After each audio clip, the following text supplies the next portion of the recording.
ਸ੍ਰੀ ਵਾਹਿਗੁਰੂ ਸਾਹਿਬ ਜੀ।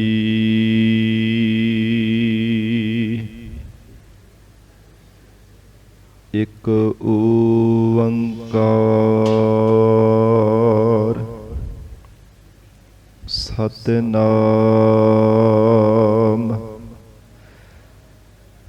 ਕਰਤਾ ਪੁਰਖ ਨਿਰਭਉ ਨਿਰਵੈਰ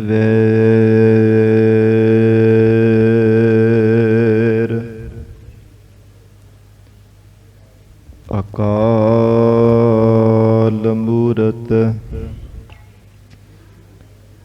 ਅਜੂਨੀ ਸੈਭੰ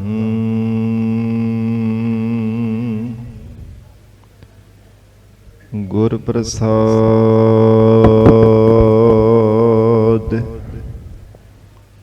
ਜਪ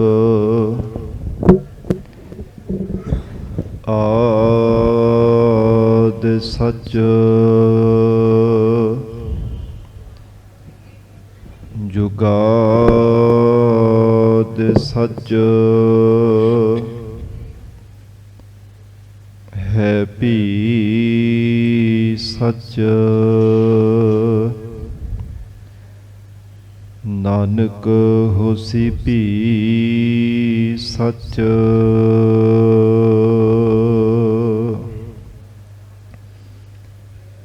ਜਬ ਲਉ ਨਹੀਂ ਭਾਗ ਲਿਲਾਰ ਉਦੈ ਤਬ ਲਉ ਭ੍ਰਮ ਤੇ ਫਿਰਤੇ ਬਹੁਤਾਇਓ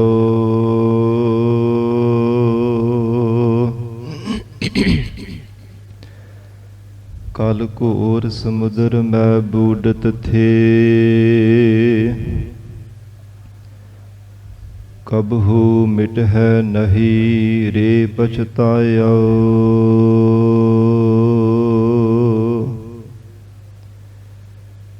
ਤਤ ਵਿਚਾਰ ਯਹ ਮਥੁਰਾ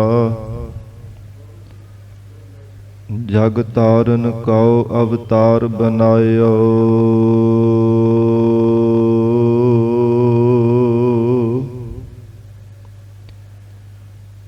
ਜਪਿਓ ਜਿਨ ਅਰਜਨ ਦੇਵ ਗੁਰੂ ਫਿਰ ਸੰਕਟ ਜੋਨ ਗਰਭ ਨ ਆਇਓ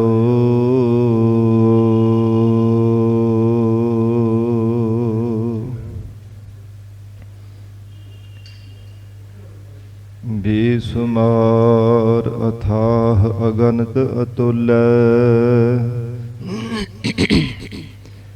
ਜਿਉ ਬੁਲਾਵਹੁ ਤਿਉ ਨਾਨਕ ਦਾਸ ਬੋਲੇ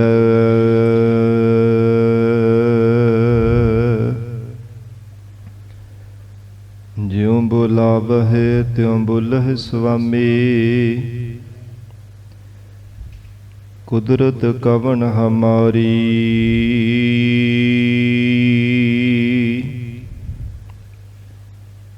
ਸਾਧ ਸੰਗ ਨਾਨਕ ਜਸ ਗਾਇਓ ਜੋ ਪ੍ਰਭ ਕੀ ਅਤ ਪਿਆਰੀ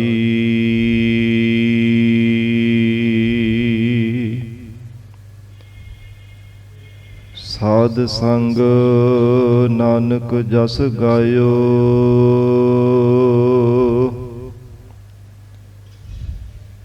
ਜੋ ਪ੍ਰਭ ਕੀ ਅਤ ਪਿਆਰੀ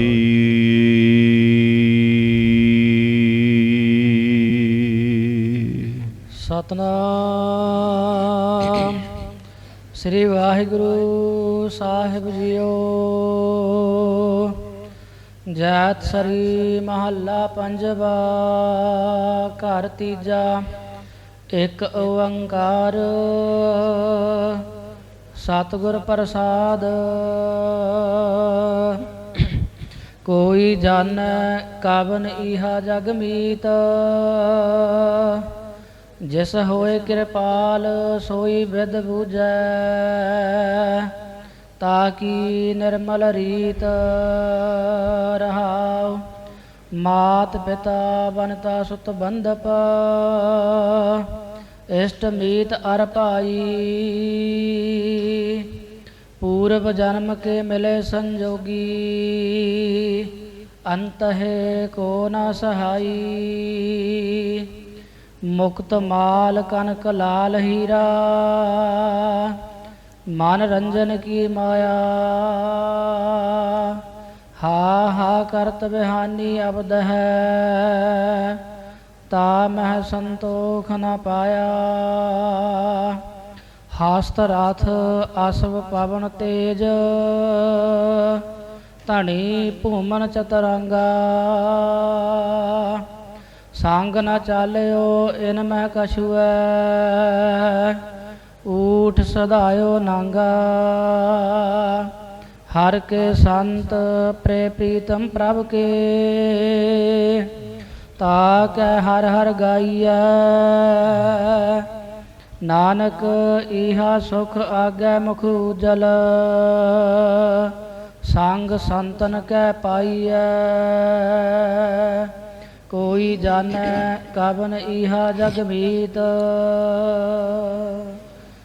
ਵਾਹਿਗੁਰੂ ਜੀ ਕਾ ਖਾਲਸਾ ਵਾਹਿਗੁਰੂ ਜੀ ਕੀ ਫਤਿਹ।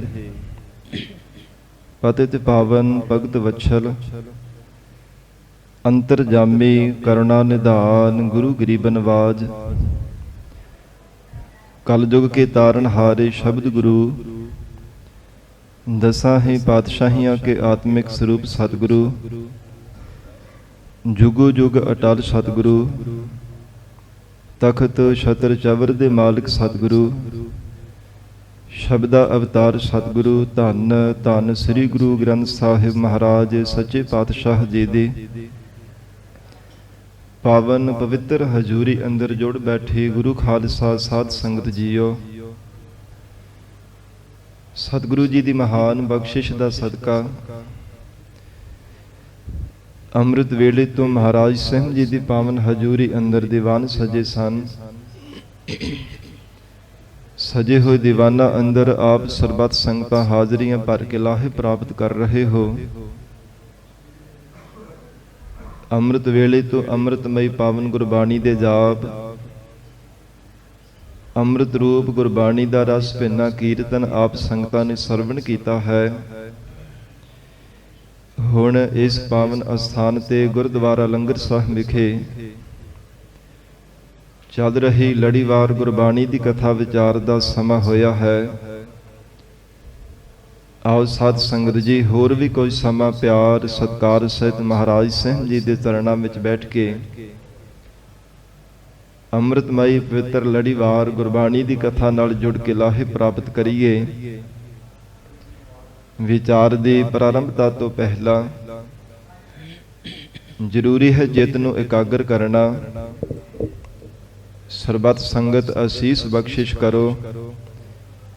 ਧੰਨ ਸ੍ਰੀ ਗੁਰੂ ਗ੍ਰੰਥ ਸਾਹਿਬ ਮਹਾਰਾਜ ਜੀ ਨੂੰ ਸੀਸ ਝੁਕਾ ਕੇ ਰਸਨਾ ਤੋਂ ਪਿਆਰ ਨਾਲ ਉਚਾਰਨ ਕਰੋ। ਜੀ ਕਰੋ ਰਸਨਾ ਪਵਿੱਤਰ ਸਤਿਨਾਮ ਸ੍ਰੀ ਵਾਹਿਗੁਰੂ ਸਾਹਿਬ ਜੀ।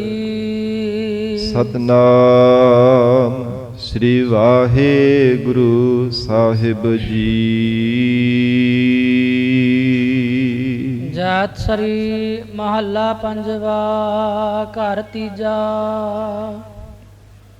ਇੱਕ ਓੰਕਾਰ ਸਤਿਗੁਰ ਪ੍ਰਸਾਦ।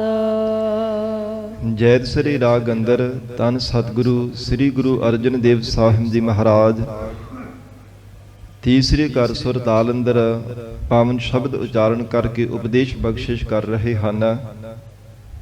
ਗਰੀਬ ਨਵਾਜ ਸਤਿਗੁਰੂ ਸ੍ਰੀ ਗੁਰੂ ਅਰਜਨ ਦੇਵ ਸਾਹਿਬ ਸੱਚੇ ਪਾਤਸ਼ਾਹ ਜੀ ਮਹਾਰਾਜ ਹਜੂਰ ਦਾ ਮੰਜੀ ਸਾਹਿਬ ਵਾਲੇ ਪਵਿੱਤਰ ਅਸਥਾਨ ਤੇ ਦੀਵਾਨ ਸਜਿਆ ਹੋਇਆ। ਪਿਆਰ ਵਾਲੀਆਂ ਸਿੱਖ ਸੰਗਤਾਂ ਮਹਾਰਾਜ ਸਾਹਿਬ ਜੀ ਦੇ ਦੀਵਾਨ ਵਿੱਚ ਆ ਕੇ ਸਤਿਗੁਰੂ ਜੀ ਦੇ ਦਰਸ਼ਨ ਪਰਸ ਰਹੀਆਂ ਨੇ। ਔਰ ਜੋ ਕਿਸੇ ਮਨ ਦੇ ਸਿੱਖਾਂ ਦੇ ਮਨ ਦੀ ਭਾਵਨਾ ਹੈ ਮਹਾਰਾਜ ਸਾਹਿਬ ਜੀ ਦੇ ਸਨਮੁਖ ਹੋ ਕਰਕੇ ਅਰਦਾਸਾਂ ਕਰਦੇ ਨੇ। ਗਰੀਬ ਨਵਾਜ ਸਤਿਗੁਰੂ ਜੀ ਆਪ ਕਿਰਪਾ ਕਰੋ, ਸਾਡੇ ਤੇ ਬਖਸ਼ਿਸ਼ ਕਰੋ।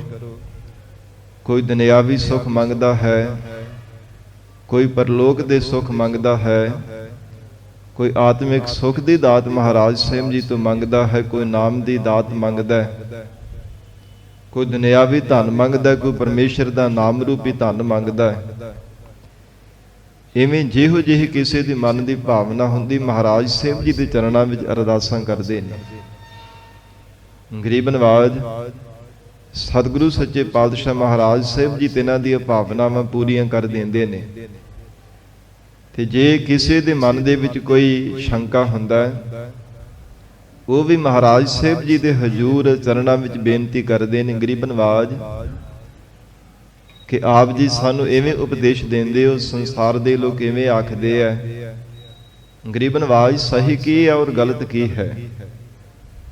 ਆਪ ਕਿਰਪਾ ਕਰਕੇ ਮਹਾਰਾਜ ਸਾਨੂੰ ਉਪਦੇਸ਼ ਦੇਵੋ ਕਿ ਜ਼ਿੰਦਗੀ ਵਿੱਚ ਸਹੀ ਰਸਤਾ ਕਿਹੜਾ ਹੈ, ਜਿਸ ਰਸਤੇ ਨੂੰ ਧਾਰਨ ਕਰਨੇ ਕਰਕੇ ਮਹਾਰਾਜ ਸਾਨੂੰ ਮੰਜ਼ਿਲ ਦੀ ਪ੍ਰਾਪਤੀ ਹੋ ਜਾਂਦੀ ਹੈ। ਇਹੋ ਤਰ੍ਹਾਂ ਤਰ੍ਹਾਂ ਦੇ ਪਿਆਰ ਵਾਲੇ ਗੁਰਸਿੱਖ ਮਹਾਰਾਜ ਜੀ ਦੀ ਸਨਮੁਖ ਹੋ ਕਰਕੇ ਬੇਨਤੀਆਂ ਕਰਦੇ ਨੇ। ਇਹਨਾਂ ਸਿੱਖਾਂ ਦੇ ਵਿੱਚੋਂ ਕੁਝ ਪਿਆਰ ਵਾਲੇ ਗੁਰਸਿੱਖ ਹਨ, ਤੇ ਇਹਨਾਂ ਨੇ ਬੇਨਤੀ ਕੀਤੀ ਹੈ, ਗਰੀਬ ਨਵਾਜ ਸਤਿਗੁਰੂ ਜੀ, ਜੀਵ ਦੇ ਅਸਲ ਮਿੱਤਰ ਕੌਣ ਹੈ? ਮਹਾਰਾਜ ਸੰਸਾਰ ਦੇ ਅੰਦਰ ਕੋਈ ਕਿਸੇ ਨੂੰ ਆਪਣਾ ਮਿੱਤਰ ਬਣਾ ਲੈਂਦਾ, ਕੋਈ ਕਿਸੇ ਨੂੰ ਮਿੱਤਰ ਬਣਾ ਲੈਂਦਾ, ਪਰ ਆਪ ਜੀ ਕਹਿੰਦੇ ਹੋ ਕਿ ਉਹ ਅਸਲ ਮਿੱਤਰ ਹੁੰਦਾ ਜਿਹੜਾ ਔਖੇ ਸਮੇਂ ਵੀ ਜੀਵ ਦਾ ਸਾਥ ਦੇਵੇ, ਕਦੇ ਸਾਥ ਛੱਡੇ ਨਾ, ਔਕੜ ਦੇ ਵੇਲੇ ਵੀ ਨਾਲ ਨਿਭਣਾ ਕਰੇ, ਕਦੇ ਸਾਥ ਨਾ ਆਪਣੇ ਮਿੱਤਰ ਦਾ ਛੱਡੇ, ਉਹ ਅਸਲ ਮਿੱਤਰ ਹੁੰਦਾ ਹੈ। ਤੇ ਮਹਾਰਾਜ ਆਪ ਕਿਰਪਾ ਕਰਕੇ ਉਪਦੇਸ਼ ਦੇਵੋ, ਉਹ ਕਿਹੜਾ ਮਿੱਤਰ ਹੈ? ਗਰੀਬ ਨਵਾਜ ਸਤਿਗੁਰੂ ਧੰਨ ਗੁਰੂ ਅਰਜਨ ਦੇਵ ਸਾਹਿਬ ਮਹਾਰਾਜ ਸਾਹਿਬ ਜੀ ਨੇ ਇਹ ਜੈ ਸਤਿ ਰਾਗ ਦੇ ਅੰਦਰ ਪਾਵਨ ਸ਼ਬਦ ਉਚਾਰਨ ਕਰਕੇ ਉਪਦੇਸ਼ ਦਿੱਤਾ ਹੈ। ਤੀਸਰੇ ਘਰ ਸੁਰਤਾਲ ਦੇ ਅੰਦਰ ਮਹਾਰਾਜ ਸਾਹਿਬ ਜੀ ਉਚਾਰਨ ਕਰ ਰਹੇ ਹਨ, ਇੱਕ ਓੰਕਾਰ। ਪਹਿਲਾ ਪ੍ਰਮਾਤਮਾ ਦਾ ਆਦਿ ਰੂਪ ਦੇ ਵਿੱਚ ਮੰਗਲ ਕੀਤਾ ਹੈ, ਇੱਕ ਅਦਵੈਤ ਸਰੂਪ ਹੈ, ਓੰਕਾਰ ਸਰਬ ਜੀਵਾਂ ਦਾ ਪ੍ਰਕਾਸ਼ਕ ਹੈ, ਸਦੀਵੀ ਕਾਲ ਲਈ ਸੱਚਾ ਹੈ। ਮਹਾਰਾਜ ਸੱਚੇ ਪਾਤਸ਼ਾਹ ਕਹਿੰਦੇ ਸਦਾ ਰਹਿਣ ਵਾਲਾ ਜੋ ਪ੍ਰਮਾਤਮਾ ਹੈ, ਐਸਾ ਅਕਾਲ ਪੁਰਖ ਵਾਹਿਗੁਰੂ ਸਭ ਜੀਵਾਂ ਨੂੰ ਪ੍ਰਕਾਸ਼ਣ ਵਾਲਾ ਹੈ। ਸਤਿਗੁਰ ਪ੍ਰਸਾਦ, ਸਤਿਗੁਰੂ ਜੀ ਦੀ ਕਿਰਪਾ ਦੁਆਰਾ ਉਹ ਪ੍ਰਮਾਤਮਾ ਮਿਲਦਾ ਹੈ। ਸਦੀਵੀ ਕਾਲ ਦੀ ਸੱਚਾ ਹੈ, ਚੇਤਨ ਸਰੂਪ ਹੈ ਤੇ ਇੱਕ ਰਸ ਆਨੰਦ ਸਰੂਪ ਹੈ। ਕੋਈ ਜਾਣੈ ਕਵਨ ਇਹਾ ਜਗ ਮੀਤ। ਸਤਿਗੁਰੂ ਅਰਜਨ ਦੇਵ ਸਾਹਿਬ ਮਹਾਰਾਜ ਕਹਿੰਦੇ, ਗੁਰਸਿੱਖੋ, ਸੰਸਾਰ ਭਰ ਦੇ ਅੰਦਰ ਕੋਈ ਵਿਰਲਾ ਵਿਰਲਾ ਰੱਬ ਦਾ ਪਿਆਰਾ ਹੁੰਦਾ ਹੈ, ਜਿਸ ਨੂੰ ਸਹੀ ਸਮਝ ਪੈਂਦੀ ਹੈ ਕਿ ਸੰਸਾਰ ਦੇ ਅੰਦਰ ਕੌਣ ਕਿਸੇ ਦਾ ਸੱਚਾ ਮਿੱਤਰ ਹੈ। ਹਰ ਇੱਕ ਜੀਵ ਨੇ ਇਸ ਤੱਤ ਨੂੰ ਸਮਝ ਸਕਦਾ। ਕੋਈ ਜਾਣੈ ਕਵਨ ਇਹਾ ਜਗ ਮੀਤ, ਕਿ ਜਗਤ ਦੇ ਅੰਦਰ ਸੱਚਾ ਮਿੱਤਰ ਕੌਣ ਹੈ। ਮਹਾਰਾਜ ਕਹਿੰਦੇ ਸਾਰੇ ਜਗਤ ਦੇ ਜੀਵਾਂ ਦੇ ਵਿੱਚੋਂ ਕੋਈ ਟਾਵਾਂ ਇੱਕ ਅੱਧਾ ਹੁੰਦਾ ਜਿਹੜਾ ਇਸ ਤੱਤ ਨੂੰ ਸਮਝਦਾ ਹੈ, ਨਹੀਂ ਤਾਂ ਸੰਸਾਰ ਦੇ ਅੰਦਰ ਜਿਵੇਂ ਤਿੰਨ ਪ੍ਰਕਾਰ ਦੇ ਮਿੱਤਰ ਮੰਨੇ ਵਿਦਵਾਨਾਂ ਨੇ। ਪਹਿਲਾ ਹੈ ਧਨ ਮਿੱਤਰ, ਦੂਜੇ ਹਨ ਸੰਬੰਧੀ ਮਿੱਤਰ, ਤੀਜੇ ਹਨ ਮਨੁੱਖ ਦੇ ਕਰਮ ਮਿੱਤਰ। ਜ਼ਿੰਦਗੀ ਦੇ ਵਿੱਚ ਕਿਸੇ ਨੇ ਧਨ ਦੇ ਨਾਲ ਗੂੜੀ ਮਿੱਤਰਤਾ ਪਾਈ ਹੈ, ਕਿਸੇ ਨੇ ਸੰਬੰਧੀਆਂ ਦੇ ਨਾਲ ਬੜੀ ਗੂੜੀ ਮਿੱਤਰਤਾ ਬਣਾ ਕਰਕੇ ਰੱਖੀ ਹੈ, ਤੇ ਕਿਸੇ ਨੇ ਕਰਮਾਂ ਨੂੰ ਆਪਣੇ ਮਿੱਤਰ ਬਣਾਵਣਾ ਕੀਤਾ। ਇਹ ਮਹਾਰਾਜ ਕਹਿੰਦੇ ਸੰਸਾਰ ਦੇ ਅੰਦਰ ਇਹ ਨਾ ਤਾਂ ਧਨ ਦੀ ਮਿੱਤਰਤਾ ਜੀਵ ਦੇ ਨਾਲ ਨਿਭਦੀ ਹੈ, ਨਾ ਇਹ ਧਨ ਦੀ ਮਿੱਤਰਤਾ ਕਰਕੇ ਜੀਵ ਨੂੰ ਪਰਮ ਸੁਖ ਮਿਲਦਾ ਹੈ, ਨਾ ਸੰਬੰਧੀਆਂ ਦੀ ਮਿੱਤਰਤਾ ਕਰਕੇ ਪਰਮ ਸੁਖ ਮਿਲਦਾ ਹੈ, ਨਾ ਸੰਸਾਰ ਦੇ ਅੰਦਰ ਜੀਵ ਦੇ ਕਰਮਾਂ ਦੇ ਨਾਲ ਮਿੱਤਰਤਾ ਪਾਉਣੇ ਕਰਕੇ। ਮਹਾਰਾਜ ਸੱਚੇ ਪਾਤਸ਼ਾਹ ਹਜੂਰ ਕਹਿੰਦੇ ਹਾਨੇ ਮਨੁੱਖ ਅਗਿਆਤ ਪੁਣੇ ਵਿੱਚ ਲੱਗ ਕਰਕੇ ਸੰਸਾਰ ਦੇ ਨਾਲ ਧਨ ਤੇ ਪਦਾਰਥਾਂ ਔਰ ਸੰਬੰਧੀਆਂ ਦੇ ਅੰਦਰ ਇਸੇ ਨੂੰ ਸੱਚੀ ਤੇ ਗੂੜੀ ਮਿੱਤਰਤਾ ਸਮਝ ਕਰਕੇ ਹਰ ਸਮੇਂ ਇਹਨਾਂ ਦੇ ਵਿੱਚ ਆਪਣੇ ਚਿੱਤ ਦਾ ਲਗਾਓ ਬਣਾ ਕਰਕੇ ਰੱਖਦਾ ਹੈ। ਅਕਾਲ ਪੁਰਖ ਪ੍ਰਮਾਤਮਾ ਨੂੰ ਕਦੇ ਯਾਦ ਨਹੀਂ ਕਰਦਾ, ਪ੍ਰਮਾਤਮਾ ਦਾ ਕਦੇ ਵੀ ਸ਼ੁਕਰਗੁਜ਼ਾਰ ਨਹੀਂ ਹੁੰਦਾ। ਕੇਵਲ ਸੰਸਾਰ ਦੇ ਅੰਦਰ ਧਨ ਪਦਾਰਥਾਂ ਤੇ ਸੰਬੰਧੀਆਂ ਦੇ ਨਾਲ ਹੀ ਆਪਣੇ ਚਿੱਤ ਨੂੰ ਜੋੜ ਕੇ ਰੱਖਦਾ ਹੈ। ਜਿਸ ਪ੍ਰਮਾਤਮਾ ਨੇ ਸਾਰੇ ਮਾਇਆ ਦੇ ਸੁੱਖ ਦਿੱਤੇ ਆ, ਉਸ ਪ੍ਰਮਾਤਮਾ ਦਾ ਕਦੇ ਵੀ ਧੰਨਵਾਦ ਨਹੀਂ ਕਰਦਾ।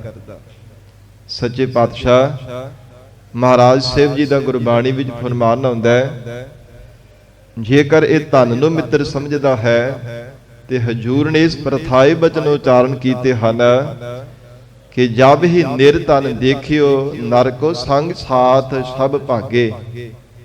ਸਾਧ ਸੰਗਤ ਜੀ, ਜਿਹੜੇ ਸੰਸਾਰ ਦੇ ਅੰਦਰ ਧਨ ਦੀ ਮਿੱਤਰਤਾ ਸਮਝਦੇ ਆ ਨਾ, ਧਨ ਵੀ ਕਿਸੇ ਦਾ ਮਿੱਤਰ ਨਹੀਂ ਬਣਦਾ। ਮਹਾਰਾਜ ਜੀ ਨੇ ਤਾਂ ਹੀ ਬਚਨ ਕੀਤੇ ਹਨ, ਖਸਮ ਮਰੈ ਤੋ ਨਾਰ ਨਾ ਰੋਵੈ, ਉਸ ਰਖਵਾਰਾ ਔਰ ਹੋਵੇ। ਮਹਾਰਾਜ ਕਹਿੰਦੇ ਇਹ ਜਿਹੜਾ ਧਨ ਦੀ ਮਿੱਤਰਤਾ ਸਮਝੀ ਬੈਠਾ, ਇਹ ਧਨ ਅੱਜ ਇਸ ਜੀਵ ਦੇ ਕੋਲ ਹੈ, ਕੱਲ ਨੂੰ ਹੋਰ ਕਿਸੇ ਕੋਲ ਚਲਿਆ ਜਾਂਦਾ, ਕੱਲ ਹੋਰ ਕਿਸੇ ਕੋਲ ਹੈ ਤੇ ਪਰਸੋਂ ਉਹਦੇ ਤੋਂ ਵੀ ਅੱਗੇ ਹੋਰ ਕਿਸੇ ਦੇ ਕੋਲ ਚਲਿਆ ਜਾਂਦਾ।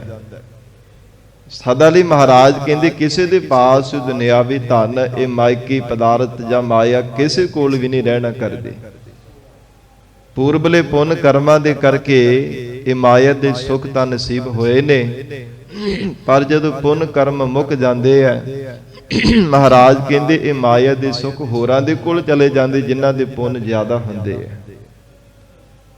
ਪਰ ਆਤਮਿਕ ਸੁੱਖ ਤਾਂ ਫਿਰ ਵੀ ਨਹੀਂ ਨਾ ਮਿਲਦਾ, ਮਾਇਆ ਦੇ ਸੁੱਖ ਭਾਵੇਂ ਮਿਲ ਜਾਂਦੇ ਆ ਤੇ ਧਨ ਕਰਕੇ ਵੀ ਕਿਹੜਾ ਕੋਈ ਸਾਧ ਸੰਗਤ ਜੀ ਸੁਖੀ ਹੋ ਜਾਂਦਾ। ਬੜੇ ਬੜੇ ਲੱਖਾਂ ਪਤੀ, ਕਰੋੜਾਂ ਪਤੀ, ਅਰਬਾਂ ਪਤੀ ਲੋਕ ਵੀ ਭੁੱਬਾਂ ਮਾਰ ਮਾਰ ਕਰਕੇ ਰੋਂਦੇ ਰਹਿੰਦੇ ਆ। ਇੰਨੀਆਂ ਜ਼ਿਆਦਾ ਚਿੰਤਾਵਾਂ ਲੱਗੀਆਂ ਨੇ ਕਿ ਸੰਗਤ ਜੀ ਦਵਾਈਆਂ ਖਾ ਖਾ ਕਰਕੇ ਫੇਰ ਉਹਨਾਂ ਨੂੰ ਨੀਂਦ ਆਉਂਦੀ ਹੈ, ਉਹਦਾ ਚੈਨ ਦੇ ਨਾਲ ਆਰਾਮ ਵੀ ਨਹੀਂ ਕਰ ਸਕਦੇ, ਭਾਵੇਂ ਕੋਈ ਅਰਬਾਂ ਪਤੀ ਵੀ ਬਣ ਗਏ। ਆਤਮਿਕ ਸੁੱਖ ਮਨ ਨੂੰ ਚੈਨ ਤਾਂ ਨਹੀਂ ਨਾ ਫਿਰ ਵੀ ਪ੍ਰਾਪਤ ਹੋਇਆ। ਮਹਾਰਾਜ ਕਹਿੰਦੇ ਇਸ ਕਰਕੇ ਧਨ ਦੀ ਮਿੱਤਰਤਾ ਇਹ ਵੀ ਜ਼ਿੰਦਗੀ ਵਿੱਚ ਲਾਹੇਵੰਦ ਨਹੀਂ ਹੈ। ਔਰ ਦੂਜੀ ਹੈ ਸੰਬੰਧੀਆਂ ਦੀ ਮਿੱਤਰਤਾ। ਹਜੂਰ ਨੇ ਉਚਾਰਨ ਕੀਤਾ ਹੈ, ਧੰਨ ਸਤਿਗੁਰੂ ਗੁਰੂ ਤੇਗ ਬਹਾਦਰ ਸਾਹਿਬ ਪਾਤਸ਼ਾਹ ਜੀ ਦੇ ਬਚਨ ਹਨ, ਇਹ ਜਗ ਮੀਤ ਨਾ ਦੇਖਿਓ ਕੋਈ, ਸਗਲ ਜਗਤ ਆਪਣਾ ਸੁਖ ਲਾਗਿਓ, ਦੁੱਖ ਮੈਂ ਸੰਗ ਨਾ ਹੋਈ। ਮਹਾਰਾਜ ਕਹਿੰਦੇ ਜਦੋਂ ਜੀਵ ਦੇ ਕੋਲ ਸੁੱਖ ਦਿਸਦੇ ਆ ਨਾ, ਮਾਇਆ ਦੇ ਸੁੱਖ, ਉਦੋਂ ਤਾਂ ਹਰ ਕੋਈ ਨੇੜੇ ਆ ਕਰਕੇ ਬੈਠ ਜਾਂਦਾ ਹੈ। ਉਦੋਂ ਤਾਂ ਲੰਬੀਆਂ ਲੰਬੀਆਂ ਰਿਸ਼ਤੇਦਾਰੀਆਂ ਵੀ ਨਿਕਲ ਜਾਂਦੀਆਂ ਨੇ ਕਿ ਮੈਂ ਜੀ ਤੁਹਾਡਾ ਫਲਾਣਾ ਫਲਾਣਾ ਰਿਸ਼ਤੇਦਾਰ ਆ। ਬਹੁਤ ਦੂਰੀ ਦੀਆਂ ਰਿਸ਼ਤੇਦਾਰੀਆਂ ਨਿਕਲ ਜਾਂਦੀਆਂ ਜਿਨ੍ਹਾਂ ਦਾ ਕੋਈ ਪਤਾ ਥੋੜ੍ਹਾ ਵੀ ਨਹੀਂ ਹੁੰਦਾ। ਪਰ ਜਦੋਂ ਔਕੜ ਦਾ ਸਮਾਂ ਆਉਂਦਾ ਹੈ, ਕੋਈ ਬਿਪਤਾ ਬਣਦੀ ਹੈ ਨਾ, ਫਿਰ ਨੇੜਲੀ ਰਿਸ਼ਤੇਦਾਰੀ ਵੀ ਉਹ ਵੀ ਕਹਿੰਦੇ ਕਿ ਤੂੰ ਸਾਡਾ ਕੀ ਲੱਗਦਾ, ਅਸੀਂ ਤਾਂ ਤੈਨੂੰ ਜਾਣਦੇ ਵੀ ਨਹੀਂ। ਮਹਾਰਾਜ ਕਹਿੰਦੇ ਕੇਵਲ ਸਵਾਰਥ ਦੇ ਸੰਸਾਰ ਦੀ ਮਿੱਤਰਤਾ ਹੈ। ਜਿੰਨਾ ਚਿਰ ਜੀਵ ਦੇ ਕੋਲ ਸਵਾਰਥ ਦਿਸਦਾ, ਮਾਇਆ ਦੇ ਸੁੱਖ ਨਜ਼ਰ ਆਉਂਦੇ, ਉਹਨਾਂ ਚਿਰ ਹਰ ਕੋਈ ਕਹਿੰਦਾ ਕਿ ਸਾਡਾ ਹੈ, ਇਹ ਆਪਣਾ ਹੈ। ਪਰ ਮਾਇਆ ਦੇ ਸੁੱਖ ਨਾ ਦਿਸਣੇ ਕਰਕੇ, ਸਵਾਰਥ ਕੋਈ ਨਾ ਪੂਰਾ ਹੁੰਦਾ ਹੋਇਆ ਜਾਣ ਕਰਕੇ, ਸਭ ਮਹਾਰਾਜ ਕਹਿੰਦੇ ਖੰਭ ਲਾ ਕਰਕੇ ਉੱਡ ਜਾਂਦੇ ਆ। ਕੋਈ ਵੀ ਜੀਵ ਦੇ ਨੇੜੇ ਨਹੀਂ ਬੈਠਣਾ ਕਰਦਾ। ਸੁਖ ਮੈਂ ਆਨ ਬਹੁਤ ਮਿਲ ਬੈਠਤ, ਰਹਿਤ ਚਾਹੂ ਦਿਸ ਘੇਰੈ, ਬਿਪਤ ਪਰੀ ਸਭ ਹੀ ਸੰਗ ਛਾੜਿਤ, ਕੋ ਨਾ ਆਵਤ ਨੇਰੈ। ਬਿਪਤਾ ਵੇਲੇ ਨਹੀਂ ਮਹਾਰਾਜ ਕਹਿੰਦੇ ਕੋਈ ਵੀ ਪਾਸਾ ਕਰਕੇ ਬੈਠਦਾ। ਔਰ ਇਸ ਪ੍ਰਕਾਰ ਸਤਿਗੁਰੂ ਜੀ ਦਾ ਫਰਮਾਨ ਹੈ, ਜਬ ਹੀ ਨਿਰਧਨ ਦੇਖਿਓ ਨਰਕਉ, ਸੰਗ ਛਾੜ ਸਭ ਭਾਗੇ। ਜਦੋਂ ਦੇਖਦੇ ਆ ਕਿ ਮਨੁੱਖ ਹੁਣ ਨਿਰਧਨ ਹੋ ਗਿਆ, ਕੰਗਾਲ ਹੋ ਗਿਆ, ਇਹਦੇ ਪੱਲੇ ਕੁਝ ਹੁਣ ਪੈਸਾ ਧੇਲਾ ਕੁਝ ਵੀ ਨਹੀਂ ਰਹਿਣਾ ਕੀਤਾ, ਮਹਾਰਾਜ ਕਹਿੰਦੇ ਸਭ ਫਿਰ ਸਾਥ ਛੱਡ ਕਰਕੇ ਭੱਜ ਜਾਂਦੇ, ਕੋਈ ਵੀ ਜੀਵ ਦਾ ਸਾਥ ਨਹੀਂ ਦਿੰਦਾ। ਇਸ ਕਰਕੇ ਹਜੂਰ ਕਹਿੰਦੇ ਜਿਹੜੀ ਸੰਬੰਧੀਆਂ ਦੀ ਮਿੱਤਰਤਾ ਹੈ, ਇਹ ਵੀ ਜ਼ਿੰਦਗੀ ਵਿੱਚ ਲਾਹੇਵੰਦ ਨਹੀਂ ਹੈ। ਇਹਦੇ ਕਰਕੇ ਵੀ ਮਹਾਰਾਜ ਕਹਿੰਦੇ ਮਨ ਨੂੰ ਚੈਨ ਨਹੀਂ ਮਿਲਦਾ, ਮਨ ਸ਼ਾਂਤ ਨਹੀਂ ਹੁੰਦਾ, ਮਨ ਤਪਦਾ ਰਹਿੰਦਾ ਹੈ। ਔਰ ਤੀਜੇ ਹਨ ਸੰਗਤ ਜੀ ਕਰਮ ਜੀਵ ਦੇ ਮਿੱਤਰ ਮੰਨੇ ਹੈ। ਉਹ ਮਨੁੱਖ ਜਿੱਦਾਂ ਦੇ ਕਰਮ ਕਰਦਾ, ਜੇ ਪਾਪ ਕਰਮ ਕਰਦਾ ਤੇ ਉਹ ਜੀਵ ਨੂੰ ਦੁੱਖ ਦਿਵਾਉਂਦੇ ਆ, ਦੁਖੀ ਕਰਦੇ ਆ। ਜਿੰਨੇ ਵੀ ਦੁੱਖ ਲੱਗਦੇ ਆ ਨੇ ਸਾਰੇ ਕਹਿੰਦੇ ਕਿ ਪਾਪ ਕਰਮਾਂ ਦੇ ਕਰਕੇ ਜੀਵ ਨੂੰ ਲੱਗਦੇ ਆ। ਜਿੰਨੇ ਜ਼ਿਆਦਾ ਕੋਈ ਮਨੁੱਖ ਨੇ ਪਾਪ ਕਰਮ ਕੀਤੇ ਹੁੰਦੇ ਪੂਰਬਲੇ ਜਨਮਾਂ ਦੇ ਵਿੱਚ, ਅਗਲੇ ਜਨਮ ਦੇ ਵਿੱਚ ਉਹਨੂੰ ਜ਼ਿਆਦਾ ਦੁੱਖ ਮਿਲਦੇ ਆ। ਤੇ ਜੇ ਜ਼ਿਆਦਾ ਪੁੰਨ ਕਰਮ ਕੀਤੇ ਹੋਣ ਤੇ ਉਹਨੂੰ ਮਾਇਆ ਦੇ ਸੁੱਖ ਮਿਲ ਜਾਂਦੇ ਆ। ਪਰ ਪਰਮ ਸੁੱਖ ਤਾਂ ਪਰਮੇਸ਼ਰ ਦੇ ਨਾਮ ਕਰਕੇ ਮਿਲਦਾ ਹੈ। ਆਤਮਿਕ ਸੁੱਖ, ਚਿੱਤ ਦੀ ਇਕਾਗਰਤਾ, ਮਹਾਰਾਜ ਕਹਿੰਦੇ ਹੋ ਵਾਹਿਗੁਰੂ ਜੀ ਦੇ ਸ਼ਬਦ ਕਰਕੇ, ਪਰਮਾਤਮਾ ਦੇ ਸਿਮਰਨ ਕਰਕੇ ਹੀ ਪ੍ਰਾਪਤ ਹੋ ਸਕਦਾ ਹੈ। ਇਹਨਾਂ ਪਾਪ ਤੇ ਪੁੰਨਾਂ ਦੇ ਕਰਕੇ ਨਹੀਂ ਮਿਲ ਸਕਦਾ।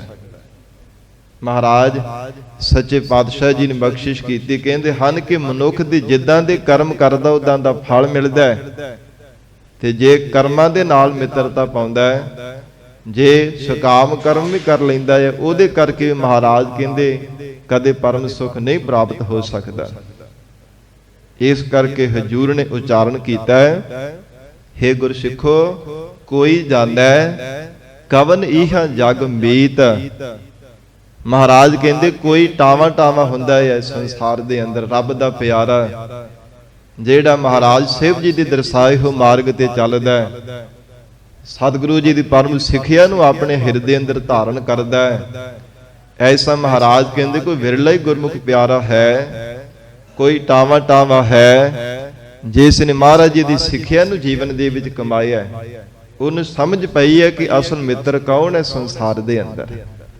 ਅਸਲ ਮਿੱਤਰ ਉਹ ਹੈ ਜਿਹੜਾ ਔਕੜ ਦੇ ਵੇਲੇ ਵੀ ਸਾਡੇ ਨਾਲ ਨਿਭਣ ਵਾਲਾ ਹੈ। ਉਹ ਹੈ ਪਰਮੇਸ਼ਰ ਦਾ ਨਾਮ, ਉਹ ਹੈ ਅਕਾਲ ਪੁਰਖ ਪਰਮਾਤਮਾ ਜਿਹੜਾ ਮਾਤਾ ਦੇ ਗਰਭ ਦੇ ਵਿੱਚ ਵੀ ਸਾਡੀ ਪ੍ਰਤਪਾਲਨਾ ਕਰਦਾ ਰਿਹਾ ਹੈ।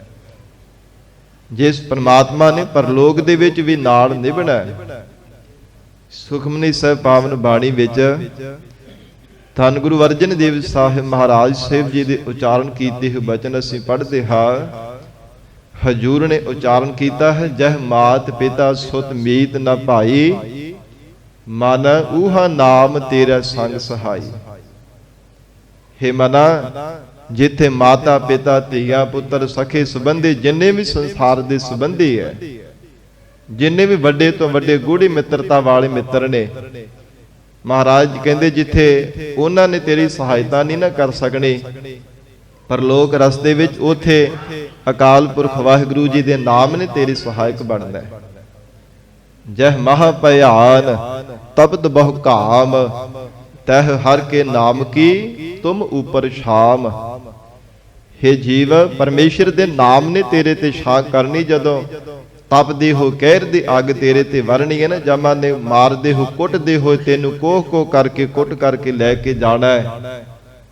ਹਜੂਰ ਕਹਿੰਦੇ ਵਾਹਿਗੁਰੂ ਦੇ ਨਾਮ ਨੇ ਤੇਰੇ ਤੇ ਛਾਂ ਕਰਨੀ, ਹੋਰ ਕਿਸੇ ਨੇ ਤੈਨੂੰ ਉਸ ਰਸਤੇ ਤੇ ਬਚਾਉਣਾ ਨਹੀਂ ਹੈ। ਪਰਮੇਸ਼ਰ ਦੇ ਨਾਮ ਦੇ ਨਾਲ ਮਿੱਤਰਤਾ ਪਾ।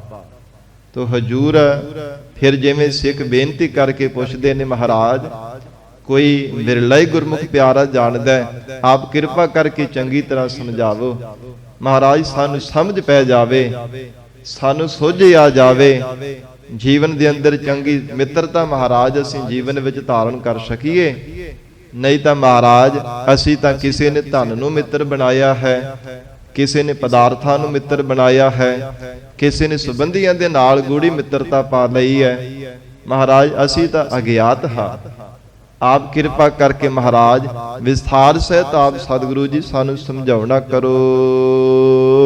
ਜਿਸ ਹੋਏ ਕਿਰਪਾਲ ਸੋਈ ਬਿਦ ਬੁਝੈ। ਧੰਨ ਗੁਰੂ ਅਰਜਨ ਦੇਵ ਸਾਹਿਬ ਮਹਾਰਾਜ ਕਹਿੰਦੇ, ਗੁਰਸਿੱਖੋ ਜਿਸ ਜੀਵ ਤੇ ਪ੍ਰਮਾਤਮਾ ਕਿਰਪਾਲੂ ਹੋ ਜਾਂਦਾ ਹੈ, ਸੋਈ ਬਿਦ ਬੁਝੈ, ਉਹ ਇਸ ਵਿਧੀ ਨੂੰ ਬੁੱਝ ਲੈਂਦਾ ਹੈ, ਸਮਝ ਲੈਂਦਾ ਹੈ। ਕਿਹੜੀ ਵਿਧੀ? ਜੋ ਗਰੀਬ ਨਵਾਜ ਮਹਾਰਾਜ ਸੱਚੇ ਪਾਤਸ਼ਾਹ ਜੀ ਨੇ ਦਰਸਾਈ ਹੈ। ਇਸ ਵਿਧੀ ਨੂੰ, ਇਸ ਤੱਤ ਨੂੰ ਚੰਗੀ ਤਰ੍ਹਾਂ ਸਮਝ ਲੈਂਦਾ ਹੈ ਕਿ ਜੀਵਨ ਦੇ ਅੰਦਰ ਕੇਵਲ ਤਾਂ ਕੇਵਲ ਪਰਮੇਸ਼ਰ ਦਾ ਨਾਮ ਹੀ ਸੱਚਾ ਮਿੱਤਰ ਹੈ। ਇਹਦੇ ਤੋਂ ਬਿਨਾਂ ਕੋਈ ਨਹੀਂ ਮੇਰਾ ਸਹਾਇਕ ਬਣਨ ਵਾਲਾ। ਔਖੀ ਘਾਟੀ ਵੇਲੇ, ਔਕੜ ਦੇ ਸਮੇਂ, ਬਿਪਤਾ ਪੈਣ ਵੇਲੇ ਕਿਸੇ ਨੇ ਮੇਰੇ ਸਹਾਇਕ ਬਣਦਾ। ਮਹਾਰਾਜ ਕਹਿੰਦੇ ਜਿਨ੍ਹਾਂ ਤੇ ਪ੍ਰਮਾਤਮਾ ਕਿਰਪਾਲੂ ਹੋ ਜਾਂਦਾ, ਕਿਰਪਾ ਕਰ ਦਿੰਦਾ ਹੈ, ਪ੍ਰਮਾਤਮਾ ਦੀ ਬਖਸ਼ਿਸ਼ ਹੋਵੇ ਤਾਂ ਹੀ ਜੀਵਨ ਦੇ ਅੰਦਰ ਸੋਝੀ ਮਿਲਦੀ ਹੈ, ਤਾਂ ਹੀ ਸੰਗਤ ਜੀ ਮਨੁੱਖ ਜੀਵਨ ਦੇ ਅੰਦਰ ਚੰਗੀ ਸਿਆਣਪ ਧਾਰਨ ਕਰਦਾ ਹੈ। ਨਹੀਂ ਤਾਂ ਦੁਨੀਆ ਦੀਆਂ ਚਤੁਰਾਈਆਂ, ਸਿਆਣਪਾਂ, ਦੁਨਿਆਵੀ ਗਿਆਨ ਤਾਂ ਭਾਵੇਂ ਬਹੁਤ ਹਾਸਲ ਕਰ ਲੈਂਦਾ, ਪਰ ਗੁਰੂ ਕਿਰਪਾ ਤੋਂ ਬਿਨਾਂ ਪਰਮੇਸ਼ਰ ਦੇ ਨਾਲ ਮਿਲਣ ਦਾ ਗਿਆਨ ਨਹੀਂ ਕਦੇ ਵੀ ਪ੍ਰਾਪਤ ਕਰਦਾ। ਜ਼ਿੰਦਗੀ ਦਾ ਭਾਵੇਂ ਵੱਡਾ ਪੱਖ ਲੰਘ ਜਾਂਦਾ ਹੈ, ਪਰ ਫਿਰ ਵੀ ਅਗਿਆਨਤਾ ਵਸ ਹੋ ਕਰਕੇ ਮਨ ਮਤਾਂ ਕਰਨੀਆਂ ਛੱਡਦਾ ਨਹੀਂ ਹੈ। ਜ਼ਿੰਦਗੀ ਦਾ ਭਾਵੇਂ ਅਖੀਰਲਾ ਪੜਾਅ ਵੀ ਆ ਜਾਂਦਾ ਹੈ, ਪਰ ਫਿਰ ਵੀ ਮਹਾਰਾਜ ਕਹਿੰਦੇ ਜੀਵ ਨੂੰ ਸੋਝੀ ਨਹੀਂ ਪ੍ਰਾਪਤ ਹੁੰਦੀ। ਕਾਰਨ ਕੀ ਹੈ? ਪ੍ਰਮਾਤਮਾ ਦੀ ਕਿਰਪਾ ਤੋਂ ਵਾਂਝਾ ਹੈ। ਤੋ ਇਸ ਕਰਕੇ ਪਾਤਸ਼ਾਹ ਜੀ ਕਹਿੰਦੇ ਹਨ, ਜਿਸ ਹੋਏ ਕਿਰਪਾਲ ਸੋਈ ਵਿਦ ਬੂਝੈ। ਮਹਾਰਾਜ ਕਹਿੰਦੇ ਜਿਸ ਜੀਵ ਤੇ ਪ੍ਰਮਾਤਮਾ ਕਿਰਪਾਲੂ ਹੋ ਜਾਂਦਾ ਹੈ, ਉਹ ਇਸ ਤੱਤ ਨੂੰ ਸਮਝਦਾ ਹੈ ਤਾਕੀ ਨਿਰਮਲ ਰੀਤ। ਉਸ ਗੁਰਮੁਖ ਪਿਆਰੇ ਦੇ ਜਿਹੜੇ ਜੀਵਨ ਦੀ ਰੀਤੀ ਹੈ ਨਾ, ਮਰਜ਼ਾਦਾ ਹੈ, ਮਹਾਰਾਜ ਕਹਿੰਦੇ ਨਿਰਮਲ ਹੋ ਜਾਂਦੀ ਹੈ। ਜ਼ਿੰਦਗੀ ਦੇ ਅੰਦਰ ਜਿਹੜਾ ਅੰਦਾਜ਼ ਹੈ ਜੀਵਨ ਨਿਰਵਾਹ ਕਰਨੇ ਦਾ, ਮਨੁੱਖ ਦਾ ਵਿਚਾਰ ਹੈ, ਵਿਵਹਾਰ ਹੈ, ਕਿਰਦਾਰ ਹੈ, ਮਹਾਰਾਜ ਕਹਿੰਦੇ ਸਭ ਕੁਝ ਪਰਮ ਤੇ ਉੱਚਾ ਹੋ ਜਾਂਦਾ ਹੈ। ਜੀਵਨ ਦੇ ਅੰਦਰ ਜਦੋਂ ਪ੍ਰਮਾਤਮਾ ਦੀ ਕਿਰਪਾ ਹੁੰਦੀ ਹੈ, ਸਤਿਗੁਰੂ ਜੀ ਜੀਵ ਤੇ ਤਰੁੱਟ ਕਰਕੇ ਜਦੋਂ ਬਖਸ਼ਿਸ਼ ਕਰਦੇ ਹੈ, ਮਹਾਰਾਜ ਕਹਿੰਦੇ ਉਹਨਾਂ ਤੇ ਐਸੀ ਬਖਸ਼ਿਸ਼ ਹੁੰਦੀ ਤਾਂ ਕਿ ਨਿਰਮਲ ਰੀਤ, ਉਹਨਾਂ ਦੀ ਜੀਵਨ ਦੀ ਜਿਹੜੀ ਮਰਜ਼ਾਦਾ ਹੈ, ਜ਼ਿੰਦਗੀ ਜਿਉਣੇ ਦਾ ਜੋ ਢੰਗ ਹੈ, ਸਾਧ ਸੰਗਤ ਜੀ ਉਜਲ ਹੋ ਜਾਂਦਾ ਹੈ। ਉਹ ਫਿਰ ਗੁਰਮਤਿ ਦੇ ਆਸ਼ੇ ਅਨੁਸਾਰ ਜੀਵਨ ਨਿਰਵਾਹ ਕਰਦੇ ਹੈ। ਕਦੇ ਵੀ ਜ਼ਿੰਦਗੀ ਵਿੱਚ ਮਨ ਮਤ ਨਹੀਂ ਕਰਦੇ, ਨਾ ਖੋਟੀ ਮਤ ਜੀਵਨ ਵਿੱਚ ਧਾਰਨ ਕਰਦੇ, ਨਾ ਅਨਮਤੀਆਂ ਦੀ ਖੋਟੀ ਸਿੱਖਿਆ ਜੀਵਨ ਦੇ ਵਿੱਚ ਗ੍ਰਹਿਣ ਕਰਦੇ। ਐਸਾ ਨਾ ਗੁਰਮੁਖਾਂ ਦਾ ਜੀਵਨ ਹੈ, ਕੇਵਲ ਤਾਂ ਕੇਵਲ ਗੁਰੂ ਕੀ ਮੱਤ ਦੇ ਜੀਵਨ ਵਿੱਚ ਵਰਤਦੇ ਹੈ, ਆਪਣੀ ਮੱਤ ਨੂੰ ਲਾਂਭੇ ਹਟਾ ਦਿੰਦੇ ਹੈ। ਮਹਾਰਾਜ ਧੰਨ ਗੁਰੂ ਅਰਜਨ ਦੇਵ ਸਾਹਿਬ ਪਾਤਸ਼ਾਹ ਕਹਿੰਦੇ ਤਾਂ ਕਿ ਨਿਰਮਲ ਰੀਤ, ਉਹਨਾਂ ਦੀ ਜੀਵਨ ਜਿਉਣੇ ਦੀ ਰੀਤੀ ਉਜਲ ਹੋ ਗਈ ਹੈ, ਜਿਨ੍ਹਾਂ ਤੇ ਪ੍ਰਮਾਤਮਾ ਨੇ ਕਿਰਪਾ ਕੀਤੀ ਹੈ। ਰਹਾਉ ਵਿਸਰਾਮ ਦੇ ਕਰਕੇ ਹਜ਼ੂਰ ਫਰਮਾਉਂਦੇ ਹਨ, ਮਾਤ ਪਿਤਾ ਬਨਤਾ ਸੁਤ ਬੰਦਪ। ਹਜ਼ੂਰ ਕਹਿੰਦੇ ਗੁਰਸਿੱਖੋ, ਭਾਵੇਂ ਮਾਤਾ ਪਿਤਾ ਹੈ, ਭਾਵੇਂ ਬਨਤਾ ਇਸਤਰੀ ਘਰ ਵਾਲੀ ਹੈ, ਭਾਵੇਂ ਸੁਤ ਸੁਪੁੱਤਰ ਹੈ, ਚਾਹੇ ਬੰਧਪ ਕੋਈ ਸੰਬੰਧੀ ਹਨ, ਇਸ਼ਟ ਮੀਤ ਅਰ ਭਾਈ। ਤੇ ਭਾਵੇਂ ਮਹਾਰਾਜ ਕਹਿੰਦੇ ਬੜੀ ਗੂੜੀ ਮਿੱਤਰਤਾ ਵਾਲਾ ਮੀਤ ਮਿੱਤਰ ਹੈ। ਇਸ਼ਟ ਹੁੰਦੇ ਪਿਆਰੇ, ਬੜੇ ਸੁਹਿਰਦ, ਭਾਵੇਂ ਬੜੇ ਪਿਆਰ ਵਾਲੇ ਮਿੱਠੜੇ ਮਿੱਤਰ ਕਹੇ ਜਾਂਦੇ ਆ। ਮਹਾਰਾਜ ਕਹਿੰਦੇ ਅਰ ਭਾਈ ਤੇ ਭਾਵੇਂ ਭਰਾਤਾ ਹਨ। ਪੂਰਵ ਜਨਮ ਕੇ ਮਿਲੇ ਸੰਜੋਗੀ। ਸਤਿਗੁਰੂ ਜੀ ਕਹਿੰਦੇ ਤਾਂ ਪੂਰਬਲੇ ਜਨਮਾਂ ਦੇ ਜੀਵਨ ਦੇ ਅੰਦਰ ਮਿਲੇ ਆ। ਪੂਰਬਲੇ ਜਨਮਾਂ ਦੇ ਕਰਕੇ ਕਿਸੇ ਨੇ ਕਿਸੇ ਤੋਂ ਕਰਮਾਂ ਦਾ ਹਿਸਾਬ ਲੈਣਾ, ਕਿਸੇ ਨੇ ਉਹਨੂੰ ਦੇਣਾ। ਕਈਆਂ ਨੂੰ ਦੁੱਖ ਦੇਣੇ, ਕਈਆਂ ਤੋਂ ਦੁੱਖ ਲੈਣੇ, ਕਿਸੇ ਦੀ ਨਿੰਦਿਆ ਕਰਨੀ, ਕਿਸੇ ਤੋਂ ਕਰਾਉਣੀ, ਕਿਸੇ ਦੀ ਵਡਿਆਈ ਕਰਨੀ ਤੇ ਕਿਸੇ ਤੋਂ ਕਰਵਾਉਣੀ। ਇਹ ਸਾਰੀ ਕਰਮਾਂ ਦੀ ਖੇਡ ਹੈ, ਕਰਮ ਗਤੀ ਹੈ ਜੀਵਨ ਦੇ ਅੰਦਰ। ਜਿੱਦਾਂ ਦੇ ਪੂਰਬਲੇ ਜਨਮਾਂ ਦੇ ਵਿੱਚ ਕਮਾਈ ਹੋ ਕਰਮ ਸਨ, ਜੇ ਕਿਸੇ ਨਾਲ ਮਾੜਾ ਕੀਤਾ ਹੈ, ਉਸ ਜਨਮ ਦੇ ਵਿੱਚ ਫਲ ਨਹੀਂ ਮਿਲਿਆ ਤੇ ਇਸ ਜਨਮ ਦੇ ਵਿੱਚ ਉਹਨੂੰ ਮਾੜਾ ਕਰਵਾਉਣਾ ਪਵੇਗਾ। ਜੇ ਕਿਸੇ ਦਾ ਭਲਾ ਕੀਤਾ ਹੈ, ਪੂਰਬਲੇ ਜਨਮਾਂ ਵਿੱਚ ਉਹਦਾ ਫਲ ਨਹੀਂ ਮਿਲਿਆ ਤੇ ਇਸ ਜਨਮ ਦੇ ਵਿੱਚ ਮਹਾਰਾਜ ਕਹਿੰਦੇ ਉਹਦਾ ਭਲਾ ਰੂਪ ਦੇ ਵਿੱਚ ਚੰਗਾ ਫਲ ਜੀਵ ਤੈਨੂੰ ਮਿਲਣ ਵਾਲਾ ਹੈ। ਕਿਉਂ ਕਹਿ ਦਈਏ ਕਿ ਜਿੱਦਾਂ ਦੇ ਕਰਮਾਂ ਦੇ ਬੀਜ ਬੀਜੇ ਸਨ, ਮਹਾਰਾਜ ਕਹਿੰਦੇ ਉਦਾਂ ਦਾ ਹੀ ਜ਼ਿੰਦਗੀ ਦੇ ਵਿੱਚ ਸੁੱਖ ਤੇ ਦੁੱਖਾਂ ਰੂਪ ਹੋ ਕਰਕੇ ਜੀਵ ਨੂੰ ਫਲ ਪ੍ਰਾਪਤ ਹੁੰਦਾ ਹੈ। ਤੋ ਹਜੂਰ ਨੇ ਉਚਾਰਨ ਕੀਤਾ ਹੈ, ਪੂਰਬ ਜਨਮ ਕੇ ਮਿਲੇ ਸੰਜੋਗੀ। ਇਹ ਤਾਂ ਪੂਰਬਲੇ ਜਨਮਾਂ ਦੇ ਕਰਮਾਂ ਦੇ ਕਰਕੇ ਮਹਾਰਾਜ ਕਹਿੰਦੇ ਇਹਨਾਂ ਦੇ ਨਾਲ ਸੰਜੋਗ ਬਣਿਆ ਹੋਇਆ ਹੈ। ਕੋਈ ਮਾਤਾ ਕੋਈ ਪਿਤਾ ਬਣ ਗਿਆ, ਕੋਈ ਭੈਣ ਕੋਈ ਭਰਾ ਬਣ ਗਿਆ, ਕੋਈ ਸੁਪੁੱਤਰ ਕੋਈ ਧੀ ਬਣ ਗਈ ਹੈ। ਇਸ ਪ੍ਰਕਾਰ ਕੋਈ ਸੰਬੰਧੀ ਕੋਈ ਮਿੱਤਰ ਬਣ ਗਏ। ਹਜੂਰ ਕਹਿੰਦੇ ਪੂਰਬਲੇ ਕਰਮਾਂ ਦੇ ਕਰਕੇ ਹੈ। ਇਸ ਜਨਮ ਦੇ ਵਿੱਚ ਸਾਰਾ ਜੋ ਸੰਜੋਗ ਹੋਇਆ ਹੈ, ਇਹ ਸਭ ਕੁਝ ਪੂਰਬਲੇ ਕਰਮਾਂ ਦੇ ਕਰਕੇ ਹੈ। ਇਹ ਸਭ ਕੁਝ ਲੈਣਾ ਦੇਣਾ ਹੈ। ਸੰਸਾਰ ਦੇ ਅੰਦਰ ਕਿਸੇ ਦਾ ਲੈਣਾ ਕਿਸੇ ਦਾ ਦੇਣ ਵਾਸਤੇ ਆਇਆ। ਜਿਵੇਂ ਸੰਗਤ ਜੀ ਇੱਕ ਰਾਜ ਪੰਡਿਤ ਸੀਗਾ, ਇੱਕ ਆਮ ਪੰਡਿਤ ਹੁੰਦੇ, ਇੱਕ ਰਾਜ ਪੰਡਿਤ ਹੁੰਦੇ ਆ। ਉਹ ਬੜਾ ਵੱਡਾ ਵਿਦਵਾਨ ਤੇ ਜੋਤਿਸ਼ ਵਿਦਿਆ ਦੇ ਵਿੱਚ ਵੀ ਬਹੁਤ ਨਿਪੁੰਨ ਸੀ। ਜੋਤਿਸ਼ ਵਿਦਿਆ ਦੇ ਨਾਲ ਉਹ ਅਨੁਮਾਨ ਲਾ ਲੈਂਦਾ ਸੀ ਆਉਣ ਵਾਲੇ ਸਮੇਂ ਦਾ। ਜੋਤਿਸ਼ ਵਿਦਿਆ ਦੇ ਵਿੱਚ ਬੜੀ ਨਿਪੁੰਨਤਾ ਉਸਨੇ ਪ੍ਰਾਪਤ ਕੀਤੀ, ਬੜੀ ਜ਼ਿੰਦਗੀ ਵਿੱਚ ਮਿਹਨਤ ਕੀਤੀ ਸੀ। ਉਹ ਰਾਜ ਪੰਡਿਤ, ਉਹਦੇ ਘਰ ਦੇ ਵਿੱਚ ਪੁੱਤਰ ਨੇ ਜਨਮ ਲਿਆ। ਸੰਗਤ ਜੀ ਜਦੋਂ ਜਨਮ ਹੋਇਆ ਤੇ ਹੱਥਾਂ ਦੀਆਂ ਰੇਖਾਵਾਂ ਦੇਖਣ ਲੱਗ ਪਿਆ, ਕਿਉਂਕਿ ਜਿਹੜੇ ਜੋਤਸ਼ੀ ਹੁੰਦੇ ਆ ਨਾ, ਉਹ ਚੰਗੇ ਮਾੜੇ ਦਿਨਾਂ ਦੇ ਬਾਰੇ, ਗ੍ਰਹਿਆਂ ਬਾਰੇ, ਸ਼ਗਨਾਂ ਅਪਸ਼ਗਨਾਂ ਦੇ ਬਾਰੇ ਬੜਾ ਵਿਚਾਰ ਕਰਦੇ ਨੇ। ਉਹ ਜੋਤਸ਼ੀ ਸੀਗਾ, ਜੋਤਿਸ਼ ਵਿਦਿਆ ਦੇ ਵਿੱਚ ਹੀ ਨਿਪੁੰਨ ਸੀ। ਜਦੋਂ ਆਪਣੇ ਪੁੱਤਰ ਦੀਆਂ ਹੱਥਾਂ ਦੀਆਂ ਰੇਖਾਵਾਂ ਦੇਖੀਆਂ ਤੇ ਫਿਰ ਵਿਦਿਆ ਅਨੁਸਾਰ ਅਨੁਮਾਨ ਲਾਵਣਾ ਕੀਤਾ। ਕਹਿਣ ਲੱਗਾ ਕਿ ਪੂਰਬਲੇ ਜਨਮ ਦੇ ਵਿੱਚ ਇਹਨੇ ਮੇਰੇ ਤੋਂ 10,000 ਰੁਪਇਆ ਲਿਆ ਸੀਗਾ, ਹੁਣ ਇਸ ਜਨਮ ਦੇ ਵਿੱਚ ਦਵਾ ਕੇ ਤੇ ਫਿਰ ਇਹਦੀ ਮੌਤ ਹੋ ਜਾਣੀ ਹੈ। ਉਹਨੇ ਅਨੁਮਾਨ ਲਵਾਇਆ। ਇਸੇ ਤਰ੍ਹਾਂ ਹੋਇਆ। ਕਹਿੰਦਾ ਮੈਂ ਦੇਖਦਾ ਮੇਰੀ ਵਿਦਿਆ ਸਹੀ ਹੈ ਕਿ ਭਲਾ ਝੂਠ ਬੋਲਦੀ ਹੈ। ਜਦੋਂ ਅਨੁਮਾਨ ਲਗਾਇਆ ਤੇ ਆਪਣੇ ਪਰਿਵਾਰ ਵਾਲਿਆਂ ਨੂੰ ਵੀ, ਉਹਨੇ ਸੰਬੰਧੀਆਂ ਨੂੰ ਵੀ ਦੱਸ ਦਿੱਤਾ ਕਿ ਜਦੋਂ 10,000 ਰੁਪਇਆ ਮੇਰੇ ਕੋਲ ਆ ਗਿਆ ਨਾ, ਇਹਦਾ ਹੁਣ ਜਨਮ ਹੋਇਆ ਤੇ ਉਸੇ ਸਮੇਂ ਦੀ ਮੌਤ ਹੋ ਜਾਣੀ ਹੈ। ਸੰਗਤ ਜੀ ਰਾਜ ਪੰਡਿਤ ਸੀਗਾ ਤੇ ਲੋਕ ਬੜਾ ਉਹਦਾ ਸਤਿਕਾਰ ਵੀ ਕਰਦੇ। ਬਹੁਤ ਸਾਰੇ ਲੋਕ ਵਧਾਈਆਂ ਦੇਣ ਵਾਸਤੇ ਆਏ ਤੇ ਸਾਰੇ ਨੇ ਜਦੋਂ ਮਿਲ ਕਰਕੇ ਕੋਈ ਕਿੰਨੇ ਪੈਸੇ ਦਿੰਦਾ, ਕੋਈ ਕਿੰਨੇ ਦਿੰਦਾ। ਜਦੋਂ 10,000 ਰੁਪਇਆ ਪੂਰਾ ਹੋ ਗਿਆ, ਉਸੇ ਸਮੇਂ ਉਹ ਪੰਡਿਤ ਦੇ ਪੁੱਤਰ ਦੀ ਮੌਤ ਹੋ ਗਈ। ਕਹਿੰਦਾ ਦੇਖੋ ਇਹਦੀ ਇੰਨੀ ਲਿਖੀ ਹੋਈ ਸੀ ਪ੍ਰਮਾਤਮਾ ਨੇ, ਜੋ ਮੈਂ ਵਿਦਿਆ ਦੇ ਅਨੁਸਾਰ ਅਨੁਮਾਨ ਲਗਾਏ ਉਸੇ ਤਰ੍ਹਾਂ ਸੱਚ ਹੋਇਆ ਤੇ ਮੇਰੇ ਪੁੱਤਰ ਦੀ ਮੌਤ ਹੋ ਗਈ ਹੈ। ਤੇ ਫਿਰ ਉਸੇ ਪੰਡਿਤ ਦੇ ਘਰ ਦੇ ਵਿੱਚ ਸਮਾਂ ਆਉਣ ਤੇ ਦੂਜੇ ਪੁੱਤਰ ਨੇ ਜਨਮ ਲਿਆ। ਤੇ ਸੰਗਤ ਜੀ ਫਿਰ ਉਹਨੇ ਹੱਥਾਂ ਦੀਆਂ ਰੇਖਾਵਾਂ ਦੇਖੀਆਂ, ਜੋਤਿਸ਼ ਵਿਦਿਆ ਅਨੁਸਾਰ ਅਨੁਮਾਨ ਲਗਾਇਆ। ਕਹਿਣ ਲੱਗੇ ਪਹਿਲਾਂ ਉਹਨੇ ਮੇਰੇ ਦੇਣੇ ਸੀ ਤੇ ਹੁਣ 10,000 ਇਹਨੇ ਮੇਰੇ ਤੋਂ ਲੈ ਲੈਣਾ ਤੇ ਫਿਰ ਇਹਦੀ ਮੌਤ ਹੋ ਜਾਣੀ ਹੈ। ਜਿਹੜਾ ਦੂਜਾ ਪੁੱਤਰ ਮੇਰੇ ਘਰ ਦੇ ਵਿੱਚ ਜਨਮਿਆ, ਉਹ ਇਸੇ ਤਰ੍ਹਾਂ ਹੀ ਹੋਇਆ। ਘਰ ਦੇ ਵਿੱਚ ਜਦੋਂ ਪੁੱਤਰ ਦਾ ਜਨਮ ਹੋਇਆ, ਕਦੇ ਕਿਸੇ ਵੈਦ ਕੋਲ ਲੈ ਗਏ, ਬਿਮਾਰੀ ਲੱਗ ਗਈ, ਕਦੇ ਕੋਈ ਹਕੀਮ ਕੋਲ ਲੈ ਗਏ, ਡਾਕਟਰਾਂ ਕੋਲ ਲੈ ਗਏ, ਜਾਂ ਹੋਰ ਕੋਈ ਖਰਚਾ ਪੈ ਗਿਆ। ਜੋ 10,000 ਪੂਰਾ ਹੋ ਗਿਆ, ਉਹਨੇ ਦੇਖਿਆ ਤੇ ਫਿਰ ਉਹ ਬੱਚਾ ਉਹ ਵੀ ਮਰ ਗਿਆ ਸੀਗਾ। ਮਹਾਰਾਜ ਸੱਚੇ ਪਾਤਸ਼ਾਹ ਕਹਿੰਦੇ ਪੂਰਬ ਜਨਮ ਕੇ ਮਿਲੇ ਹੈ ਸੰਜੋਗੀ, ਭਾਵੇਂ ਕੋਈ ਮਾਤਾ ਹੈ, ਭਾਵੇਂ ਪਿਤਾ ਹੈ, ਪੁੱਤਰ ਹੈ, ਭਾਵੇਂ ਕੋਈ ਸਾਧ ਸੰਗਤ ਜੀ ਧੀ ਹੈ, ਭੈਣ ਭਰਾ, ਭਾਵੇਂ ਚਾਚੇ ਤਾਏ ਸੰਬੰਧੀ ਹੈ, ਕੋਈ ਵੀ ਇਸ ਸੰਸਾਰ ਦੇ ਅੰਦਰ। ਧੰਨ ਗੁਰੂ ਅਰਜਨ ਦੇਵ ਸਾਹਿਬ ਮਹਾਰਾਜ ਆਖ ਰਹੇ ਨੇ ਪੂਰਬਲੇ ਜਨਮਾਂ ਦੇ ਇਹ ਕਰਮਾਂ ਦੇ ਕਰਕੇ ਸੰਜੋਗ ਬਣਿਆ ਹੋਇਆ।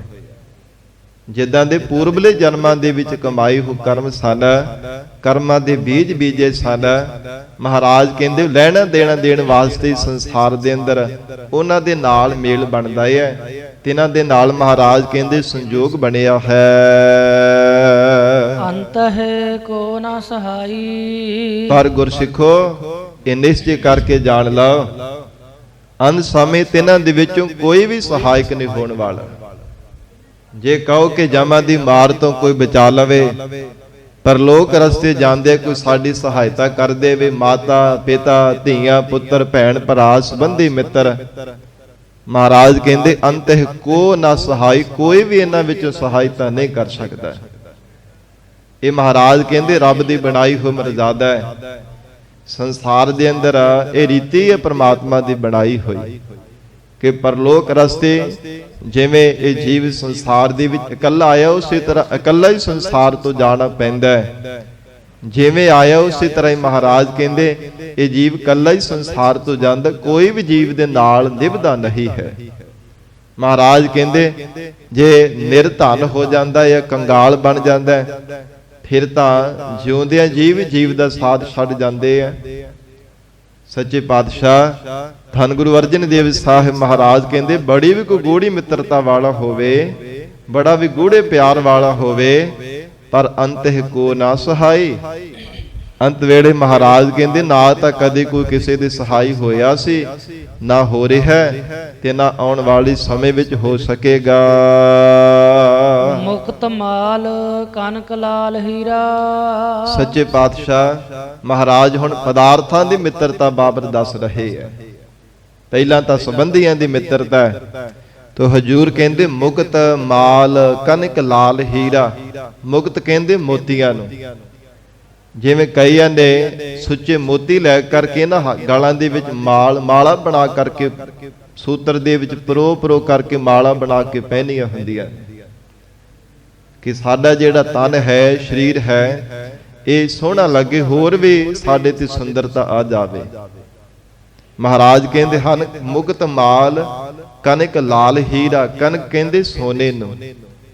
ਭਾਵੇਂ ਕੋਈ ਸੋਨੇ ਦੇ ਹਾਰ ਪਾ ਲਵੇ, ਸੋਨਾ ਗਹਿਣੇ ਬਣਾ ਕਰਕੇ ਧਾਰਨ ਕਰ ਲਵੇ, ਫਿਰ ਲਾਲ ਅਤੇ ਹੀਰਿਆਂ ਦੇ ਵੀ ਜੜਤ ਕੀਤੇ ਹੋਏ। ਮਹਾਰਾਜ ਕਹਿੰਦੇ ਹਾਰ ਪਾ ਕਰਕੇ ਭਾਵੇਂ ਗਲ ਦੇ ਵਿੱਚ ਪਰੋ ਕਰਕੇ ਹਾਰ ਪਾ ਲੈਣਾ ਕਰੇ। ਮਨ ਰੰਜਨ ਕੀ ਮਾਇਆ। ਹਜੂਰ ਕਹਿੰਦੇ ਮਨ ਨੂੰ ਰੰਜਨ ਪ੍ਰਸੰਨ ਕਰਨ ਵਾਲੀ ਇਹ ਸਾਰੀ ਪ੍ਰਬਲ ਮਾਇਆ ਹੈ। ਭਾਵੇਂ ਹੀਰਾ ਹੈ, ਭਾਵੇਂ ਸੋਨਾ ਹੈ, ਸੋਚੇ ਮੋਤੀ ਹੈ, ਭਾਵੇਂ ਤਰ੍ਹਾਂ ਦੇ ਤਿਆਰ ਕੀਤੇ ਹੋਏ ਸੋਨੇ ਤੋਂ ਗਹਿਣੇ ਹਨ, ਭਾਵੇਂ ਹੀਰੇ ਲਾਲ ਆਦਿਕ ਵਡਮੁੱਲੇ ਪਦਾਰਥ ਹੈ। ਮਹਾਰਾਜ ਕਹਿੰਦੇ ਮਨ ਰੰਜਨ ਕੀ ਮਾਇਆ। ਇਹ ਸਭ ਕੁਝ ਮਾਇਆ ਰੂਪ ਹੈ ਤੇ ਮਨ ਨੂੰ ਪ੍ਰਸੰਨ ਕਰਨ ਵਾਲੇ ਹੈ।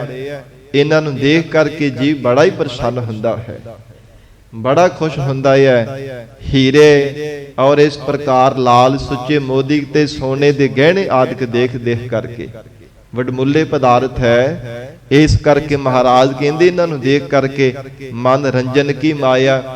ਇਹ ਤਾਂ ਮਾਇਆ ਰੂਪ ਹੈ। ਸੱਚੇ ਪਾਤਸ਼ਾਹ ਕਹਿੰਦੇ ਸਭ ਮਨ ਨੂੰ ਪ੍ਰਸੰਨ ਕਰਨ ਵਾਲੇ ਹਨ।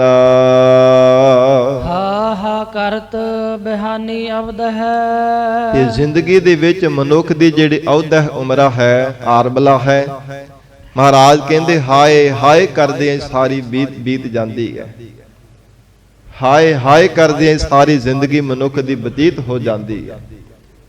ਇਸੇ ਤਰ੍ਹਾਂ ਵਿਰਲਾਪ ਕਰਦੇ ਹੋਏ ਮਹਾਰਾਜ ਕਹਿੰਦੇ ਸਾਰਾ ਜੀਵਨ ਬਤੀਤ ਕਰ ਦਿੰਦਾ ਹੈ, ਪਰ ਪੱਲੇ ਜੀਵ ਦੇ ਕੁਝ ਵੀ ਨਹੀਂ ਪੈਣਾ ਕਰਦਾ। ਹਾ ਕਰਤ ਬਿਹਾਨੀ ਅਵਧ ਹੈ। ਜਦੋਂ ਤਾਂ ਮਨੁੱਖ ਦੇ ਕੋਲ ਧਨ ਹੁੰਦਾ, ਇਹ ਵਡਮੁੱਲੇ ਪਦਾਰਥ ਹੁੰਦੇ ਨੇ, ਸੋਨਾ ਚਾਂਦੀ ਹੀਰੇ ਆਦਿਕ, ਉਦੋਂ ਤਾਂ ਮਹਾਰਾਜ ਕਹਿੰਦੇ ਉਦੋਂ ਵੀ ਹਾ ਕਰਦਾ ਹੈ, ਖਿੜਖੜਾ ਕੇ ਹੱਸਦਾ ਹੈ, ਸ਼ਰਾਬਾਂ ਪੀਂਦਾ ਹੈ, ਨਸ਼ੇ ਕਰਦਾ ਹੈ, ਮਾਸ ਆਦਿ ਖਾਂਦਾ ਹੈ, ਨਾ ਖਾਣਯੋਗ ਪਦਾਰਥਾਂ ਨੂੰ ਵੀ ਖਾਈ ਜਾਂਦਾ ਹੈ। ਉਦੋਂ ਮਹਾਰਾਜ ਕਹਿੰਦੇ ਖਿੜਖੜਾ ਕੇ ਹੱਸਦਾ ਹੋਇਆ ਹਾ ਕਰਦਾ ਹੈ। ਤੇ ਜਦੋਂ ਇਹ ਖੁੱਸ ਜਾਂਦੇ ਆ ਤੇ ਮਹਾਰਾਜ ਕਹਿੰਦੇ ਉਦੋਂ ਹਾਏ ਹਾਏ ਕਰਦੇ ਹੋਇਆ ਆਪਣੀ ਜ਼ਿੰਦਗੀ ਸਾਰੀ ਬਤੀਤ ਕਰ ਦਿੰਦਾ। ਕਿਉਂਕਿ ਮਨੁੱਖ ਦਾ ਸੁਭਾਅ ਹੈ ਜਬ ਕਿਛ ਪਾਵਤ ਤਬ ਗਰਬ ਕਰਤ ਹੈ, ਮਾਇਆ ਗਈ ਤਬ ਰੋਵਨ ਲਗਤ ਹੈ। ਜਦੋਂ ਕੁਝ ਪ੍ਰਾਪਤੀ ਹੁੰਦੀ ਹੈ ਤੇ ਫਿਰ ਹੰਕਾਰ ਕਰਦਾ ਬੰਦੇ ਨੂੰ, ਬੰਦਾ ਨਹੀਂ ਜਾਣਦਾ, ਸਿੱਧੇ ਮੂੰਹ ਕਵਾਉਂਦਾ ਵੀ ਨਹੀਂ ਕਿਸੇ ਨੂੰ ਕਿ ਮੈਂ ਇਹਦੇ ਤੋਂ ਕੀ ਲੈਣਾ, ਮੇਰੇ ਕੋਲ ਕਿੰਨਾ ਪੈਸਾ, ਕਿੰਨੇ ਮਾਇਆ ਦੇ ਸੁੱਖ ਹੈ, ਮੈਂ ਇਸ ਬੰਦੇ ਨੂੰ ਕਵਾ ਕਰਕੇ ਕੀ ਲੈਣਾ। ਬੰਦੇ ਨੂੰ ਬੰਦਾ ਹੀ ਨਹੀਂ ਜਾਣਦਾ।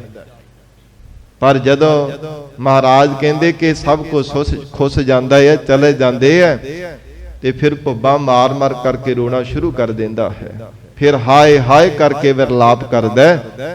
ਇਸ ਲਈ ਹਜ਼ੂਰ ਕਹਿੰਦੇ ਹਾ ਕਰਤ ਬਿਹਾਨੀ ਅਵਧ ਹੈ। ਜਿਹੜੀ ਅਵਧ ਆਰਬਲਾ ਮਿਲੀ ਸੀ, ਮਹਾਰਾਜ ਕਹਿੰਦੇ ਹਾਏ ਹਾਏ ਕਰਦੇ ਆਈ ਮਨੁੱਖ ਦੀ ਸਾਰੀ ਬਤੀਤ ਹੋ ਗਈ ਹੈ। ਤਾ ਮਹਿ ਸੰਤੋਖ ਨਾ ਪਾਇਆ। ਤੇ ਜੇ ਕਿਤੇ ਮਹਾਰਾਜ ਕਹਿੰਦੇ ਜ਼ਿੰਦਗੀ ਵਿੱਚ ਮਨੁੱਖ ਦੇ ਕੋਲ ਧਨ ਬਚ ਵੀ ਗਿਆ, ਮਾਇਆ ਬਚ ਵੀ ਗਈ ਹੈ, ਤੇ ਉਹਦੇ ਵਿੱਚ ਕਿਹੜਾ ਇਸ ਮਨੁੱਖ ਨੇ ਸੰਤੋਖ ਪਾ ਲਿਆ, ਉਹਦੇ ਵਿੱਚ ਕਿਹੜਾ ਮਨ ਰੱਜ ਗਿਆ, ਫਿਰ ਵੀ ਨਹੀਂ ਰੱਜਣਾ ਕੀਤਾ। ਧਨ ਕਰਕੇ, ਪਦਾਰਥਾਂ ਕਰਕੇ, ਮਾਇਆ ਦੇ तमाम ਸੁੱਖਾਂ ਦੇ ਕਰਕੇ ਸੱਚੇ ਪਾਤਸ਼ਾਹ ਕਹਿੰਦੇ ਮਨ ਨਹੀਂ ਕਦੇ ਸੰਤੋਖੀ ਹੋ ਸਕਦਾ। ਜੀਵਨ ਦੇ ਅੰਦਰ ਸਬਰ ਸੰਤੋਖ ਦੀ ਦਾਤ ਨੇ ਜਦੋਂ ਤੱਕ ਧਾਰਨ ਕਰਦਾ, ਉਦੋਂ ਤੱਕ ਮਨ ਕਦੇ ਮਹਾਰਾਜ ਕਹਿੰਦੇ ਰਾਜੀ ਨਹੀਂ ਸਕਦਾ। ਜਿਵੇਂ ਹਜੂਰ ਦੇ ਬਚਨ ਆਉਂਦੇ ਆ ਨਾ ਕਿ हे ਪ੍ਰਾਣਾ ਧਾਰੀ ਜੀਵ, ਭਾਵੇਂ ਲੱਖਾਂ ਭਾਵੇਂ ਕਰੋੜਾਂ ਜੋੜ ਲੈ ਪਰ ਮਨ ਨਾ ਹੋ ਰੇ। ਕਦੇ ਵੀ ਮਹਾਰਾਜ ਸੱਚੇ ਪਾਤਸ਼ਾਹ ਕਹਿੰਦੇ ਮਨ ਰੱਜਦਾ ਨਹੀਂ ਹੈ। ਪਰ ਹੀ ਕੋ ਲੁੱਝੀ ਹੈ। ਪਰੇ ਤੋਂ ਪਰੇ, ਪਰੇ ਤੋਂ ਪਰੇ ਹੋਰ ਵੀ ਮਿਲ ਜਾਵੇ। ਜੇ ਕਿਸੇ ਨੂੰ 1000 ਮਿਲਿਆ ਤੇ ਕਹਿੰਦਾ ਲੱਖਾਂ ਮਿਲਣ, ਲੱਖ ਮਿਲੇ ਤੇ ਆਖਣਾ ਕਰੋੜਾਂ ਮਿਲਣ, ਕਰੋੜਾਂ ਮਿਲ ਗਏ ਤੇ ਆਖਣਾ ਅਰਬਾਂਪਤੀ ਬਣ ਜਾਵਣ। ਭਾਵ ਤ੍ਰਿਸ਼ਨਾ ਵੱਧਦੀ ਜਾਂਦੀ। ਤੇ ਜਿਵੇਂ ਬੰਦਗੀ ਕਰਨ ਵਾਲੇ ਮਹਾਂਪੁਰਖ ਕਹਿੰਦੇ ਕਿ ਤ੍ਰਿਸ਼ਨਾ ਦੀ ਕੋਈ ਸੀਮਾ ਨਹੀਂ ਹੁੰਦੀ, ਤ੍ਰਿਸ਼ਨਾ ਦੀ ਕੋਈ ਸੀਮਾ ਨਹੀਂ ਹੁੰਦੀ। ਇਹ ਤ੍ਰਿਸ਼ਨਾਲੂ ਬੰਦਾ ਕਦੇ ਮਹਾਰਾਜ ਕਹਿੰਦੇ ਰੱਜ ਨਹੀਂ ਸਕਦਾ। ਭਾਵੇਂ ਦੁਨੀਆ ਭਰ ਦਾ ਸਾਰਾ ਸਾਜੋ ਸਮਾਨ, ਧਨ ਪਦਾਰਥ ਸਭ ਮਾਇਆ ਦੇ ਸੁੱਖ ਅੱਗੇ ਲਿਆ ਕਰਕੇ ਰੱਖ ਦਿੱਤੇ ਜਾਣ, ਤ੍ਰਿਸ਼ਨਾਲੂ ਬੰਦਾ ਫੇਰ ਵੀ ਨਹੀਂ ਕਹੇਗਾ ਕਿ ਮੈਂ ਰੱਜ ਗਿਆ ਹਾਂ।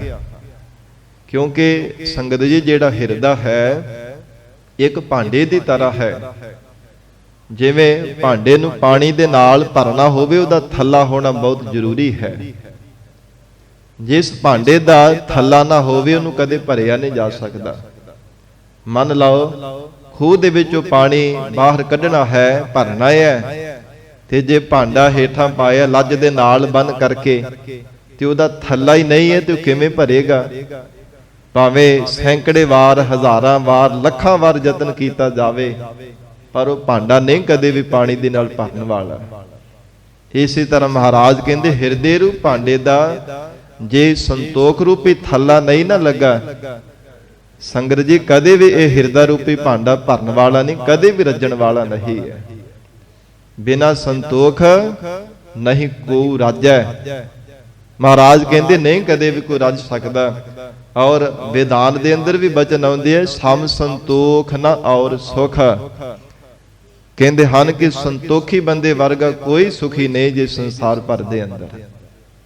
ਜਿਸ ਬੰਦੇ ਨੂੰ ਸਬਰ ਸੰਤੋਖ ਨਹੀਂ, ਉਹ ਕਦੇ ਵੀ ਮਹਾਰਾਜ ਕਹਿੰਦੇ ਉਹਦੇ ਮਨ ਨੂੰ ਚੈਨ ਨਹੀਂ ਮਿਲ ਸਕਦਾ, ਉਹਦਾ ਮਨ ਟਿਕ ਨਹੀਂ ਸਕਦਾ, ਕਦੇ ਵੀ ਮਨ ਉਹਦਾ ਇਕਾਗਰ ਨਹੀਂ ਹੋ ਸਕਦਾ। ਜਿਸ ਮਨੁੱਖ ਦੇ ਅੰਦਰ ਕਦੇ ਸੰਤੋਖ ਦੀ ਦਾਤ ਨਹੀਂ ਮਿਲਦੀ। ਇਸ ਕਰਕੇ ਮਹਾਰਾਜ ਸਤਿਗੁਰੂ ਗੁਰੂ ਅਰਜਨ ਦੇਵ ਸਾਹਿਬ ਪਾਤਸ਼ਾਹ ਹਜੂਰ ਆਖ ਰਹੇ ਨੇ ਹਾ ਹਾ ਕਰਤ ਬਿਹਾਨੀ ਅਵਦ ਹੈ ਤਾ ਮਹਿ ਸੰਤੋਖ ਨਾ ਪਾਇਆ।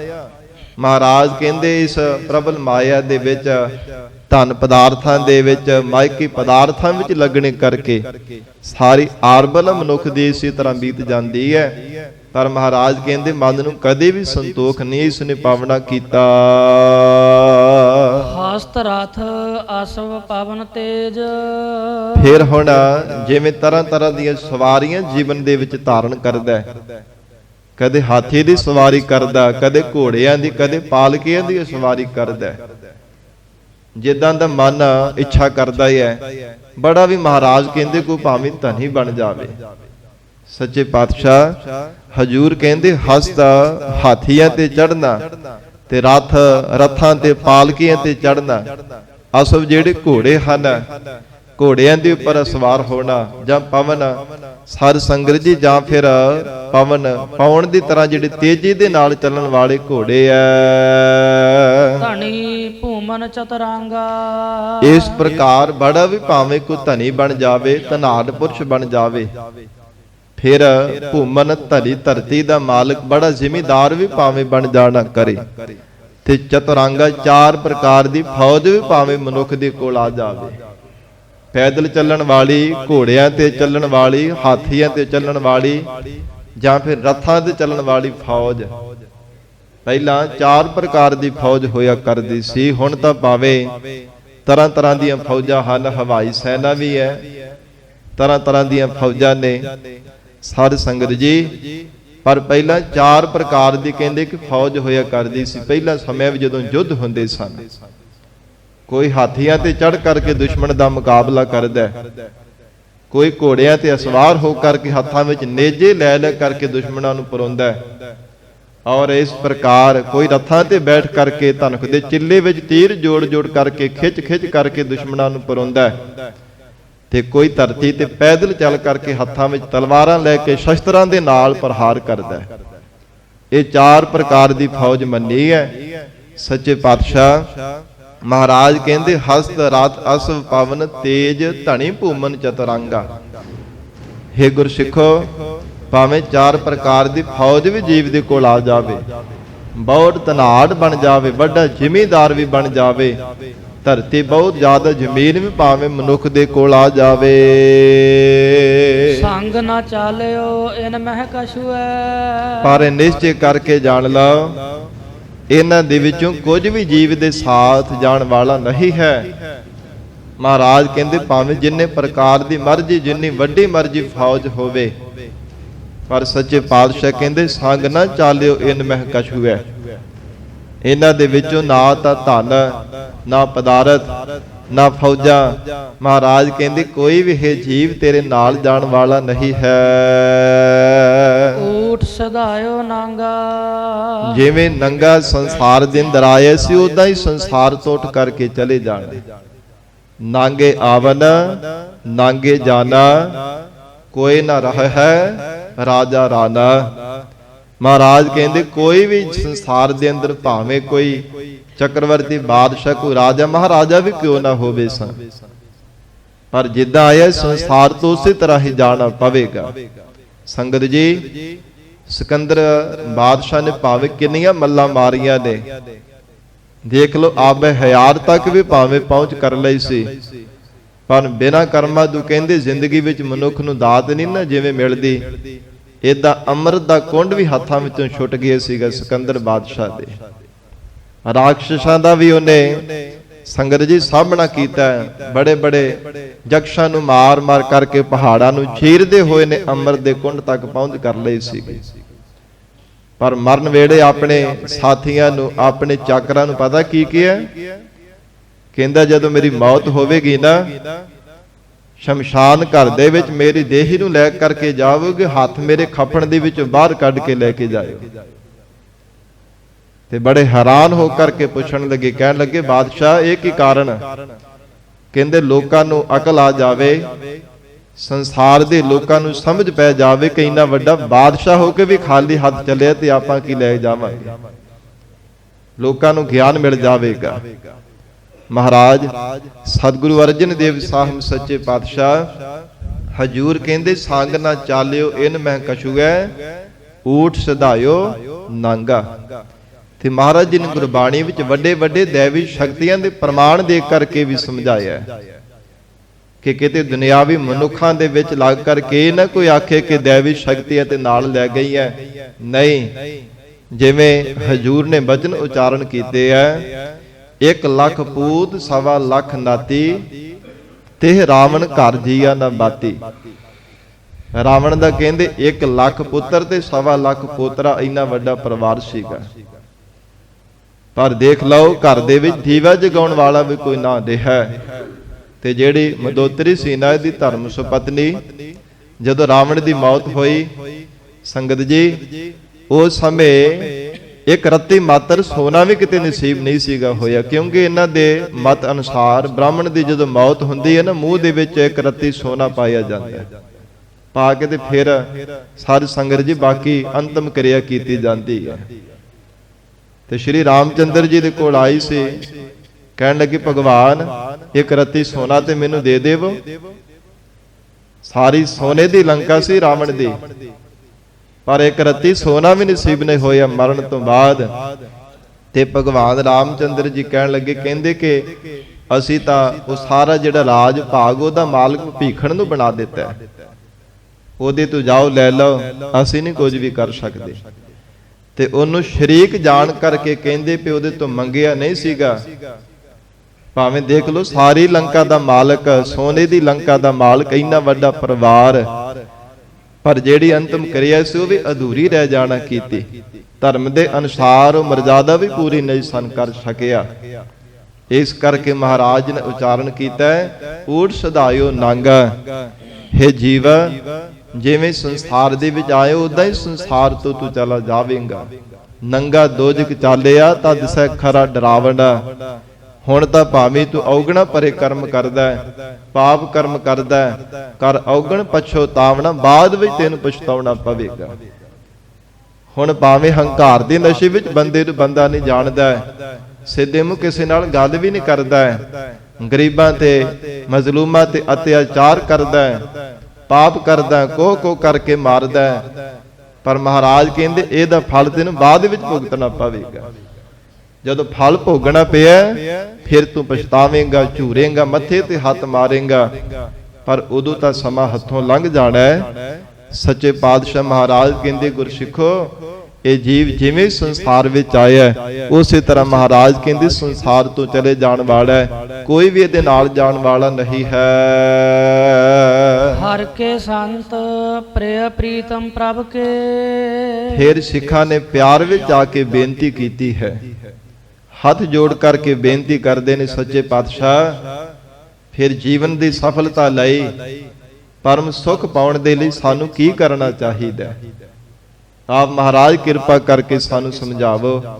ਮਹਾਰਾਜ, ਜੇ ਸੰਬੰਧੀਆਂ ਦੀ ਮਿੱਤਰਤਾ ਕਰਕੇ ਵੀ ਪਰਮ ਸੁਖ ਨਹੀਂ, ਦੁਨਿਆਵੀ ਪਦਾਰਥਾਂ ਕਰਕੇ ਵੀ ਪਰਮ ਸੁਖ ਨਹੀਂ, ਧਨ ਕਰਕੇ, ਜ਼ਮੀਨਾਂ ਕਰਕੇ, ਜਾਇਦਾਦਾਂ ਕਰਕੇ, ਮਾਇਆ ਦੇ ਸਾਰੇ ਸੁੱਖਾਂ ਦੇ ਕਰਕੇ ਵੀ ਮਹਾਰਾਜ ਪਰਮ ਸੁਖ ਨਹੀਂ ਮਿਲਦਾ, ਤੇ ਆਪ ਕਿਰਪਾ ਕਰਕੇ ਦੱਸੋ ਕਿਵੇਂ ਪਰਮ ਸੁਖ ਮਿਲਦਾ ਹੈ? ਹਜੂਰ ਦੱਸਦੇ ਹਨ, ਹਰ ਕੇ ਸੰਤ ਪ੍ਰਿਯ ਪ੍ਰੀਤਮ ਪ੍ਰਭ ਕੇ। ਐ ਗੁਰਸਿੱਖੋ, ਜਿਹੜੇ ਪਰਮੇਸ਼ਰ ਦੇ ਪਿਆਰੇ ਸੰਤ ਹੈ ਨਾ, ਮਹਾਪੁਰਖ ਹੈ, ਜਿਨ੍ਹਾਂ ਸਤਿਪੁਰਸ਼ਾਂ ਨੂੰ ਕਦੇ ਵੀ ਰੱਬ ਦਾ ਨਾਮ ਭੁੱਲਦਾ ਨਹੀਂ, ਹਰ ਸਵਾਸ ਦੇ ਨਾਲ ਪ੍ਰਮਾਤਮਾ ਦਾ ਸਿਮਰਨ ਕਰਦੇ ਨੇ, ਹਰ ਸਮੇਂ ਹਰ ਦਮ ਦੇ ਨਾਲ ਰੱਬ ਦੀ ਯਾਦ ਵਿੱਚ ਜੁੜਦੇ ਐ। ਸੱਚੇ ਪਾਤਸ਼ਾਹ ਮਹਾਰਾਜ ਕਹਿੰਦੇ ਜਿਹੜੇ ਪਿਆਰੇ ਪ੍ਰੀਤਮ ਅਕਾਲ ਪੁਰਖ ਵਾਹਿਗੁਰੂ ਜੀ ਦੇ ਪਿਆਰੇ ਸੰਤ ਹਨ, ਤਾ ਕੈ ਹਰ ਹਰ ਗਾਈਐ। ਹੇ ਗੁਰਸਿੱਖੋ, ਉਹਨਾਂ ਦੇ ਨਾਲ ਮਿਲ ਕੇ, ਉਹਨਾਂ ਦੀ ਸੰਗਤ ਵਿੱਚ ਮਿਲ ਕਰਕੇ ਹਰੀ ਅਕਾਲ ਪੁਰਖ ਵਾਹਿਗੁਰੂ ਜੀ ਦੇ ਗੁਣਾਂ ਨੂੰ ਗਾਉਣਾ ਕਰੋ, ਪਰਮੇਸ਼ਰ ਦੇ ਗੁਣਾਂ ਨੂੰ ਉਚਾਰਨ ਕਰਿਆ ਕਰੋ, ਰੱਬ ਦੇ ਪਿਆਰਿਆਂ ਦੇ ਨਾਲ ਮਿਲ ਕਰਕੇ ਪਰਮੇਸ਼ਰ ਦਾ ਨਾਮ ਜਪਿਆ ਕਰੋ। ਨਾਨਕ ਇਹਾ ਸੁਖ ਆਗੈ ਮੁਖ ਉਜਲ। ਮਹਾਰਾਜ ਸੱਚੇ ਪਾਤਸ਼ਾਹ ਕਹਿੰਦੇ ਗੁਰਸਿੱਖੋ, ਇਹੋ ਸੰਗਤ ਵਿੱਚ ਮਿਲ ਕੇ ਰੱਬ ਦਾ ਨਾਮ ਜਪਣੇ ਕਰਕੇ ਫਲ ਇਹ ਪ੍ਰਾਪਤ ਹੋਵੇਗਾ। ਨਾਨਕ ਇਹਾ ਸੁਖ ਆਗੈ ਮੁਖ ਉਜਲ। ਇਸ ਲੋਕ ਦੇ ਵਿੱਚ ਮਹਾਰਾਜ ਕਹਿੰਦੇ ਪਰਮ ਸੁਖ ਦੀ ਪ੍ਰਾਪਤੀ ਹੋਵੇਗੀ। ਇੱਥੇ ਸੱਸੇ ਨੌਂਕੜ ਤੇ ਖੱਖੇ ਨੂੰ ਸੁਖ ਲੱਗਾ, ਭਾਵ ਇੱਕ ਰਸ ਆਨੰਦ ਦੀ ਪ੍ਰਾਪਤੀ ਹੋਵੇਗੀ। ਜੇ ਖੱਖਾ ਮੁਕਤਾ ਹੋਵੇ ਤੇ ਬਹੁਤ ਹੀ ਸੁੱਖਾਂ ਦਾ ਵਾਚਕ ਹੁੰਦਾ ਹੈ, ਪਰ ਖੱਖੇ ਨੂੰ ਔਂਕੜ ਲੱਗਾ, ਇੱਕੋ ਇੱਕ ਸੁਖ ਹੈ, ਉਹ ਪਰਮੇਸ਼ਰ ਦੇ ਸਰੂਪ ਦਾ ਸੁਖ ਹੈ। ਮਹਾਰਾਜ ਕਹਿੰਦੇ ਪਰਮੇਸ਼ਰ ਦੇ ਸਰੂਪ ਦਾ ਸੁਖ ਰੱਬ ਦਾ ਨਾਮ ਜਪਣੇ ਕਰਕੇ ਮਹਾਰਾਜ ਕਹਿੰਦੇ ਮਿਲੇਗਾ, ਅਤੇ ਪ੍ਰਮਾਤਮਾ ਦੇ ਘਰ ਦੇ ਵਿੱਚ ਵੀ ਮੁਖ ਉਜਲਾ ਹੋ ਜਾਵੇਗਾ। ਨਾਮ ਜਪਣੇ ਕਰਕੇ ਹੀ ਜੀਵ ਨੂੰ ਸੋਝੀ ਆਉਂਦੀ ਹੈ, ਜ਼ਿੰਦਗੀ ਵਿੱਚ ਚੰਗੇ ਕਰਮ ਕਰਦਾ ਹੈ। ਜੇ ਨਾਮ ਨਹੀਂ ਜਪਦਾ ਤੇ ਮੱਤ ਮਾਰੀ ਜਾਂਦੀ ਹੈ, ਮੱਤ ਤੇ ਪੜਦਾ ਪੈ ਜਾਂਦਾ ਹੈ। ਤਾਂ ਹੀ ਸੰਗਤ ਜੀ, ਬੰਦਗੀ ਕਰਨ ਵਾਲਿਆਂ ਦੇ ਸਿੱਧੇ ਜਿਹੇ ਬੋਲ ਹੁੰਦੇ ਆ ਕਿ ਪਰਮੇਸ਼ਰ ਦਾ ਨਾਮ ਜਪਣਾ ਬਹੁਤ ਜ਼ਰੂਰੀ ਹੈ, ਕਿਉਂਕਿ ਕਈ ਵਾਰ ਮਨਾਂ ਵਿੱਚ ਭੁਲੇਖਾ ਹੁੰਦਾ ਜੀ ਆਪਾਂ ਤਾਂ ਗੁਰੂ ਘਰ ਦੇ ਵਿੱਚ ਰਹਿੰਦੇ ਆ, ਸਾਨੂੰ ਕੀ ਨਾਮ ਜਪਣ ਦੀ ਲੋੜ ਹੈ? ਅਸੀਂ ਤਾਂ ਜੀ ਗੁਰੂ ਕੇ ਸਿੱਖ ਹਾਂ, ਅਸੀਂ ਤਾਂ ਜੀ ਬੜੇ ਉੱਚੇ ਸੁੱਚੇ ਹਾਂ, ਪਰ ਨਹੀਂ, ਜੇ ਗੁਰੂ ਘਰ ਦੇ ਵਿੱਚ ਰਹਿੰਦੇ ਹਾਂ ਤੇ ਸਾਨੂੰ ਸਗੋਂ ਜ਼ਿਆਦਾ ਜਪਣਾ ਚਾਹੀਦਾ, ਵੱਧ ਤੋਂ ਵੱਧ ਸਾਨੂੰ ਸਿਮਰਨ ਕਰਨਾ ਚਾਹੀਦਾ, ਗੁਰੂ ਕੀ ਬਾਣੀ ਦਾ ਜਾਪ ਕਰਨਾ ਚਾਹੀਦਾ। ਜੇ ਮਹਾਰਾਜ ਜੀ ਦੇ ਕੋਲ ਰਹਿੰਦੇ ਹਾਂ, ਜੇ ਮਹਾਰਾਜ ਜੀ ਦੇ ਕੋਲ ਰਹਿ ਕਰਕੇ ਵੀ ਸੰਗਤ ਜੀ ਨਾਮ ਨਹੀਂ ਜਪਿਆ, ਗੁਰੂ ਕੀ ਬਾਣੀ ਨਹੀਂ ਪੜ੍ਹੀ, ਸੇਵਾ ਸਿਮਰਨ ਨਾ ਕੀਤਾ, ਤੇ ਫਿਰ ਇੱਥੇ ਰਹਿਣ ਦਾ ਕੀ ਲਾਭ ਹੈ? ਤਾਂ ਫਿਰ ਤਾਂ ਹੀ ਬੰਦਗੀ ਕਰਨ ਵਾਲੇ ਇਹ ਮਹਾਂਪੁਰਖਾਂ ਦੇ ਸਰਲ ਜਿਹੇ ਬਚਨ ਹੁੰਦੇ ਆ। ਕਹਿੰਦੇ ਆ ਕਿ ਕਈ ਵਾਰ ਸਾਡੇ ਕੋਲ ਕੋਈ ਪ੍ਰੇਮੀ ਚੱਲ ਕਰਕੇ ਆਉਂਦੇ ਨੇ, ਤੋ ਕਹਿੰਦੇ ਜੀ ਸਾਨੂੰ ਆਲਸ ਬੜਾ ਆਉਂਦਾ ਜੀ, ਨੀਂਦ ਬਹੁਤ ਜ਼ਿਆਦਾ ਆਉਂਦੀ ਹੈ, ਦਲਿੱਦਰ ਬਹੁਤ ਜ਼ਿਆਦਾ ਪੈਂਦਾ, ਉੱਠਣ ਨੂੰ ਚੇਤੇ ਨਹੀਂ ਕਰਦਾ, ਬਿਸਤਰਾ ਛੱਡਣ ਨੂੰ ਚੇਤੇ ਨਹੀਂ ਕਰਦਾ, ਕਿ ਸੁੱਤੇ ਰਹੀਏ, ਬਸ ਖਾ ਕਰਕੇ ਤੇ ਸੁੱਤੇ ਰਹੀਏ। ਤੇ ਮਹਾਂਪੁਰਖ ਬਚਨ ਕਰਦੇ ਹੁੰਦੇ ਕਿ ਗੁਰੂ ਘਰ ਦੀਆਂ ਰੋਟੀਆਂ 3 ਕੰਮ ਕਰੇਨ, ਹੱਡ ਗਾਲਣ, ਮਤ ਮਾਰਨ, ਕੰਮ ਕਰਨ ਨਾ ਦੇਣ। ਕਹਿੰਦੇ ਗੁਰੂ ਘਰ ਦੀਆਂ ਜਿਹੜੀਆਂ ਰੋਟੀਆਂ ਨਾ, ਲੰਗਰ ਪ੍ਰਸ਼ਾਦ ਛਕਦੇ ਪਹੁੰਚਾਉਣਾ ਬੜਾ ਔਖਾ ਹੈ ਸੰਗਤ ਜੀ, ਬਹੁਤ ਔਖਾ ਹੈ, ਕਿਉਂਕਿ ਸੰਗਤਾਂ ਨੇ ਕਿਸੇ ਨੇ 1 ਰੁਪਈਆ, ਕਿਸੇ ਨੇ 10 ਰੁਪਈਏ ਚੜਾਏ, ਤੇ 10 ਰੁਪਈਏ ਚੜਾ ਕੇ ਤੇ 100 ਸੁਖਣਾ ਸੁਖਦੇ ਆ। ਉਹਨਾਂ ਦਾ ਭਾਰ ਕਿਹਨਾਂ ਸਿਰ ਤੇ ਜਾ ਕੇ ਚੜਨਾ? ਜਿਹੜੇ ਸਵਾਦ ਲਾ ਕਰਕੇ ਪ੍ਰਸ਼ਾਦ ਛਕਦੇ ਆ। ਮਹਾਰਾਜ ਸੱਚੇ ਪਾਤਸ਼ਾਹ ਕਹਿੰਦੇ ਹਨ, ਗੁਰਬਾਣੀ ਵਿੱਚ ਵੀ ਹਜੂਰ ਨੇ ਉਪਦੇਸ਼ ਦਿੱਤਾ, ਹੇ ਜੀਵ, ਜੇ ਉਹਨਾਂ ਦੇ ਬਦਲੇ ਪਰਮੇਸ਼ਰ ਦਾ ਨਾਮ ਨਹੀਂ ਜਪਦਾ, ਸਿਮਰਨ ਨਹੀਂ ਕਰਦਾ, ਸੇਵਾ ਨਹੀਂ ਕਰਦਾ, ਫਿਰ ਉਹ ਭਾਰ ਤੇਰੇ ਸਿਰ ਹੀ ਚੜਨਾ। ਉਹ ਫਿਰ ਆਲਸ ਦਲਿੱਦਰ ਸਾਧ ਸੰਗਤ ਜੀ ਪੈਣਾ ਹੀ ਹੈ ਜੇ ਨਾਮ ਨਹੀਂ ਜਪਣਾ, ਗੁਰੂ ਕੀ ਬਾਣੀ ਨਹੀਂ ਪੜ੍ਹਨੀ, ਲੰਗਰ ਪ੍ਰਸ਼ਾਦ ਛਕ ਕੇ ਸੁੱਤੇ ਹੀ ਰਹਿਣਾ, ਬਿਸਤਰੇ ਨੂੰ ਛੱਡਣਾ ਹੀ ਨਹੀਂ, ਨਾ ਅੰਮ੍ਰਿਤ ਵੇਲੇ ਉੱਠਣਾ, ਨਾ ਨਿਤਨੇਮ ਕਰਨ ਦਾ ਕੋਈ ਫਿਕਰ ਹੋਣਾ, ਤੇ ਫਿਰ ਆਲਸੀ ਪੈਣਾ, ਦਲਿੱਦਰ ਹੀ ਪੈਣਾ, ਹੋਰ ਕੀ ਪੈਣਾ ਹੈ? ਉਦਮ ਤਾਂ ਨਹੀਂ ਨਾ ਕਦੇ ਜ਼ਿੰਦਗੀ ਵਿੱਚ ਮਿਲਣ ਵਾਲਾ, ਤੇ ਮੱਤ ਤੇ ਪੜਦਾ ਹੀ ਪੈਣਾ। ਮੱਤ ਮਾਰਨ ਕਹਿੰਦੇ ਬੰਦੇ ਦੀ ਮੱਤ ਮਾਰ ਦਿੰਦੀਆਂ ਨੇ। ਸੱਚੇ ਪਾਤਸ਼ਾਹ ਸਤਿਗੁਰੂ ਗੁਰੂ ਅਰਜਨ ਦੇਵ ਸਾਹਿਬ ਮਹਾਰਾਜ ਹਜੂਰ ਕਹਿੰਦੇ, ਪਰ ਜਿਹੜਾ ਗੁਰਮੁਖ ਪਿਆਰਾ ਰੱਬ ਦਾ ਨਾਮ ਜਪਦਾ, ਨਾਨਕ ਇਹਾਂ ਸੁਖ ਆਗੇ ਮੁਖ ਉਜਲ। ਐਸ ਲੋਕ ਦੇ ਵਿੱਚ ਉਹ ਜੀਵ ਨੂੰ ਆਤਮਿਕ ਸੁਖ ਮਿਲ ਜਾਂਦਾ ਹੈ, ਅਤੇ ਪਰਲੋਕ ਦੇ ਵਿੱਚ ਉਹਦਾ ਮੁਖ ਉਜਲਾ ਹੋ ਜਾਂਦਾ ਹੈ। ਪਰਮਾਤਮਾ ਦੇ ਘਰ ਦੇ ਵਿੱਚ ਉਹਨੂੰ ਮੁਨਕਰ ਨਹੀਂ ਹੋਣਾ ਪੈਂਦਾ, ਸ਼ਰਮਸ਼ਾਰ ਨਹੀਂ ਹੋਣਾ ਪੈਂਦਾ। ਮਹਾਰਾਜ ਸੱਚੇ ਪਾਤਸ਼ਾਹ ਕਹਿੰਦੇ, ਰੱਬ ਦੇ ਘਰ ਦੇ ਵਿੱਚ ਵੀ ਉਹਨੂੰ ਬੜਾ ਸਤਿਕਾਰ ਮਿਲਦਾ ਹੈ, ਸਨਮਾਨ ਮਿਲਦਾ ਹੈ। ਤੇ ਹਜੂਰ ਦੇ ਮੁੱਖ ਵਾਕ ਹਨ, ਨਾਮ ਜਪਣ ਵਾਲੇ ਕਿਤੇ ਆਪਣੀ ਮੌਜ ਦੇ ਵਿੱਚ ਆ ਕੇ ਜੇ ਕਿਤੇ ਧਰਮਰਾਜ ਨੂੰ ਮਿਲਣ ਵਾਸਤੇ ਚਲੇ ਜਾਣ ਤਾਂ ਉਹ ਵੀ ਅੱਗੋਂ ਆਓ ਭਗਤ ਕਰਦਾ। ਨਾਨਕ ਧਰਮ ਐਸੇ ਚਵਹੇ ਕੀਤੋ ਭਵਨ ਪੁਨੀਤ। ਆਓ ਜੀ ਸੰਤ ਜੀ, ਮਹਾਂਪੁਰਖ ਜੀ, ਗੁਰਮੁਖ ਪਿਆਰੇ ਜੀ, ਭਗਤ ਜੀ, ਗੁਰਸਿੱਖ ਜੀ। ਮਹਾਰਾਜ ਕਹਿੰਦੇ ਧਰਮਰਾਜ ਆਵੇ ਜੀਓ ਕਹਿ ਕੇ ਉੱਥੇ ਉਹਨਾਂ ਦਾ ਸਨਮਾਨ ਕਰਦਾ, ਤੇ ਅੱਗੋਂ ਧੰਨਵਾਦ ਕਰਦਾ ਕਿ ਆਪ ਜੀ ਦਾ ਧੰਨਵਾਦ, ਮੁਬਾਰਕ ਚਰਨ ਪਾਕ ਕਰਕੇ ਮੇਰੇ ਗ੍ਰਹਿ ਨੂੰ ਆਪ ਜੀ ਨੇ ਪਵਿੱਤਰ ਕਰ ਦਿੱਤਾ ਹੈ। ਨਾਮ ਜਪਣ ਵਾਲਿਆਂ ਦਾ ਇੰਨਾ ਭਾਰੀ ਸਤਿਕਾਰ ਹੁੰਦਾ ਹੈ, ਇੰਨਾ ਵੱਡਾ ਸਨਮਾਨ ਮਿਲਦਾ ਹੈ। ਲੋਕ ਪਰਲੋਕ ਦੇ ਵਿੱਚ ਮਹਾਰਾਜ ਕਹਿੰਦੇ ਉਹਨਾਂ ਦਾ ਮੁਖ ਉਜਲਾ ਹੋ ਜਾਂਦਾ ਹੈ। ਜਪਜੀ ਸਾਹਿਬ ਪਾਵਨ ਬਾਣੀ ਵਿੱਚ ਮਹਾਰਾਜ ਜੀ ਦਾ ਅਸੀਂ ਹਰ ਰੋਜ਼ ਬਚਨ ਪੜ੍ਹਦੇ ਹਾਂ, ਜਿਨੇ ਨਾਮ ਤੇ ਆਇਆ ਗਏ ਮਸਕਤ ਘਾਲ, ਨਾਨਕ ਤੇ ਮੁਖ ਉਜਲੇ ਕੀਤੀ ਛੁੱਟੀ ਨਾਲ। ਮਹਾਰਾਜ ਕਹਿੰਦੇ ਜਿਨ੍ਹਾਂ ਨੇ ਘਾਲਣਾ ਘਾਲ ਕੇ ਰੱਬ ਦਾ ਨਾਮ ਧਿਆਇਆ, ਪਰਮੇਸ਼ਰ ਦੇ ਨਾਮ ਦਾ ਜਾਪ ਕੀਤਾ, ਸੱਚੇ ਪਾਤਸ਼ਾਹ ਕਹਿੰਦੇ ਉਹਨਾਂ ਦਾ ਮੁਖ ਉਜਲਾ ਹੋ ਗਿਆ। ਫਿਰ ਇੱਥੇ ਬਸ ਨਹੀਂ, ਉਹਨਾਂ ਦੀ ਸੰਗਤ ਕਰਨ ਵਾਲਿਆਂ ਦੇ ਵੀ ਜਾਮਾਂ ਤੋਂ ਛੁੱਟੀ ਹੋ ਗਈ, ਜਾਮਾਂ ਤੋਂ ਖਹਿੜਾ ਛੁੱਟ ਗਿਆ, 84 ਦੇ ਗੇੜੇ ਵਿੱਚ ਪੈਣੇ ਤੋਂ ਆਜ਼ਾਦ ਹੋ ਗਏ। ਜਿਨ੍ਹਾਂ ਨੇ ਨਾਮ ਜਪਣ ਵਾਲਿਆਂ ਦੀ ਸੰਗਤ ਕੀਤੀ ਹੈ, ਤੋ ਇੰਨਾ ਵੱਡਾ ਤੇ ਭਾਰੀ ਪ੍ਰਤਾਪ ਹੈ ਪਰਮੇਸ਼ਰ ਦੇ ਨਾਮ ਜਪਣੇ ਦਾ। ਧੰਨ ਗੁਰੂ ਗੁਰੂ ਅਰਜਨ ਦੇਵ ਸਾਹਿਬ ਮਹਾਰਾਜ ਸੱਚੇ ਪਾਤਸ਼ਾਹ ਕਹਿੰਦੇ, ਗੁਰਸਿੱਖੋ ਹਰ ਕੇ ਸੰਤ ਪ੍ਰਿਆ ਪ੍ਰੀਤਮ ਪ੍ਰਭ ਕੇ ਤਾਕ ਹੈ ਹਰ ਹਰ ਗਾਈਐ। ਰੱਬ ਦੇ ਪਿਆਰਿਆਂ ਦੇ ਨਾਲ ਮਿਲ ਕਰਕੇ ਹਰੀ ਅਕਾਲ ਪੁਰਖ ਵਾਹਿਗੁਰੂ ਜੀ ਦੇ ਗੁਣਾਂ ਨੂੰ ਗਾਉਣਾ ਕਰੋ, ਇਸ ਲੋਕ ਦੇ ਵਿੱਚ ਆਤਮਿਕ ਸੁਖ ਮਿਲੇਗਾ, ਪਰਮਾਤਮਾ ਦੇ ਘਰ ਦੇ ਵਿੱਚ ਵੀ ਤੁਹਾਡਾ ਮੁਖ ਉਜਲਾ ਹੋ ਜਾਵੇਗਾ। ਸੰਗ ਸੰਤਨ ਕੈ ਪਾਈਐ। ਜੇ ਜੀਵਨ ਦੇ ਅੰਦਰ ਸੰਤਾਂ ਮਹਾਂਪੁਰਖਾਂ ਦਾ ਸੰਗ, ਉਹਨਾਂ ਦੀ ਸੰਗਤ ਪਾਉਣਾ ਕਰੋਗੇ, ਮਹਾਰਾਜ ਕਹਿੰਦੇ ਲੋਕ ਪਰਲੋਕ ਦੇ ਵਿੱਚ ਮੁਖ ਉਜਲਾ ਹੋ ਜਾਂਦਾ ਹੈ। ਸੰਗਤ ਜੀ, ਸਤਿਗੁਰੂ ਜੀ ਦਾ ਗੁਰਬਾਣੀ ਵਿੱਚ ਅਸੀਂ ਬਚਨ ਪੜ੍ਹਦੇ ਹਨ, ਸੁਖਮਨੀ ਸਾਹਿਬ ਪਾਵਨ ਬਾਣੀ ਦੇ ਅੰਦਰ, ਸੰਤ ਸਰਨ ਜੋ ਜਨ ਪਰੈ ਸੋ ਜਨ ਉਦਰਨ ਹਾਰ। ਜਿਹੜਾ ਭਾਵਨਾ ਧਾਰਨ ਕਰਕੇ ਸਤਿਪੁਰਸ਼ਾਂ ਦੀ ਸੰਗਤ ਵਿੱਚ ਆ ਜਾਂਦਾ ਹੈ, ਮਹਾਰਾਜ ਕਹਿੰਦੇ ਉਹਦਾ ਭਵ ਸਾਗਰ ਤੋਂ ਪਾਰ ਉਤਾਰਾ ਹੋ ਜਾਂਦਾ ਹੈ, ਉਹ ਮਾਇਆ ਦੇ ਬੰਧਨਾਂ ਤੋਂ ਆਜ਼ਾਦ ਹੋ ਜਾਂਦਾ ਹੈ। ਸ਼ਰੀਰਾਂ ਦਾ ਮੋਹ, ਪਦਾਰਥਾਂ ਦੀ ਮੇਰ ਮਮਤਾ ਛੱਡ ਕਰਕੇ ਅਕਾਲ ਪੁਰਖ ਵਾਹਿਗੁਰੂ ਜੀ ਦੇ ਚਰਨਾਂ ਵਿੱਚ ਆਪਣੀ ਚਿੱਤ ਬਿਰਤੀ ਨੂੰ ਜੋੜ ਲੈਂਦਾ ਹੈ। ਜਿਹੜਾ ਸਤਿਪੁਰਸ਼ਾਂ ਦੀ ਸੰਗਤ ਕਰਦਾ ਜੀਵਨ ਦੇ ਅੰਦਰ, ਬੜੀ ਵੱਡੀ ਦਾਤ ਹੈ। ਭਾਗਾ ਤੋਂ ਬਿਨਾਂ ਮਹਾਰਾਜ ਕਹਿੰਦੇ ਨਹੀਂ ਜੀਵਨ ਦੇ ਅੰਦਰ ਪ੍ਰਾਪਤ ਹੁੰਦੀ। ਚੰਗੀ ਸੰਗਤ ਤਾਂ ਮਿਲਦੀ ਜੇ ਪੂਰਬਲੇ ਭਾਗ ਜਾਗਣ, ਪੂਰਬਲੇ ਚੰਗੇ ਕਰਮਾਂ ਦਾ ਅੰਗੂਰ ਫੁੱਟੇ, ਤਾਂ ਜ਼ਿੰਦਗੀ ਵਿੱਚ ਚੰਗੀ ਸੰਗਤ ਮਿਲਦੀ ਹੈ ਨਾਮ ਜਪਣ ਵਾਲਿਆਂ ਦੀ। ਜੇ ਸੰਗਤ ਨੂੰ ਪਾਉਣ ਲਈ ਹਰ ਰੋਜ਼ ਮਹਾਰਾਜ ਜੀ ਦੇ ਚਰਨਾਂ ਵਿੱਚ ਅਸੀਂ ਬੇਨਤੀ ਕਰਦੇ ਆ ਨਾ, ਮਹਾਰਾਜ ਸੇ ਪਿਆਰੇ ਮੇਲ ਜਿਨ੍ਹਾਂ ਮਿਲਿਆ ਆਪ ਜੀ ਦਾ ਨਾਮ ਚਿਤ ਆਵੇ।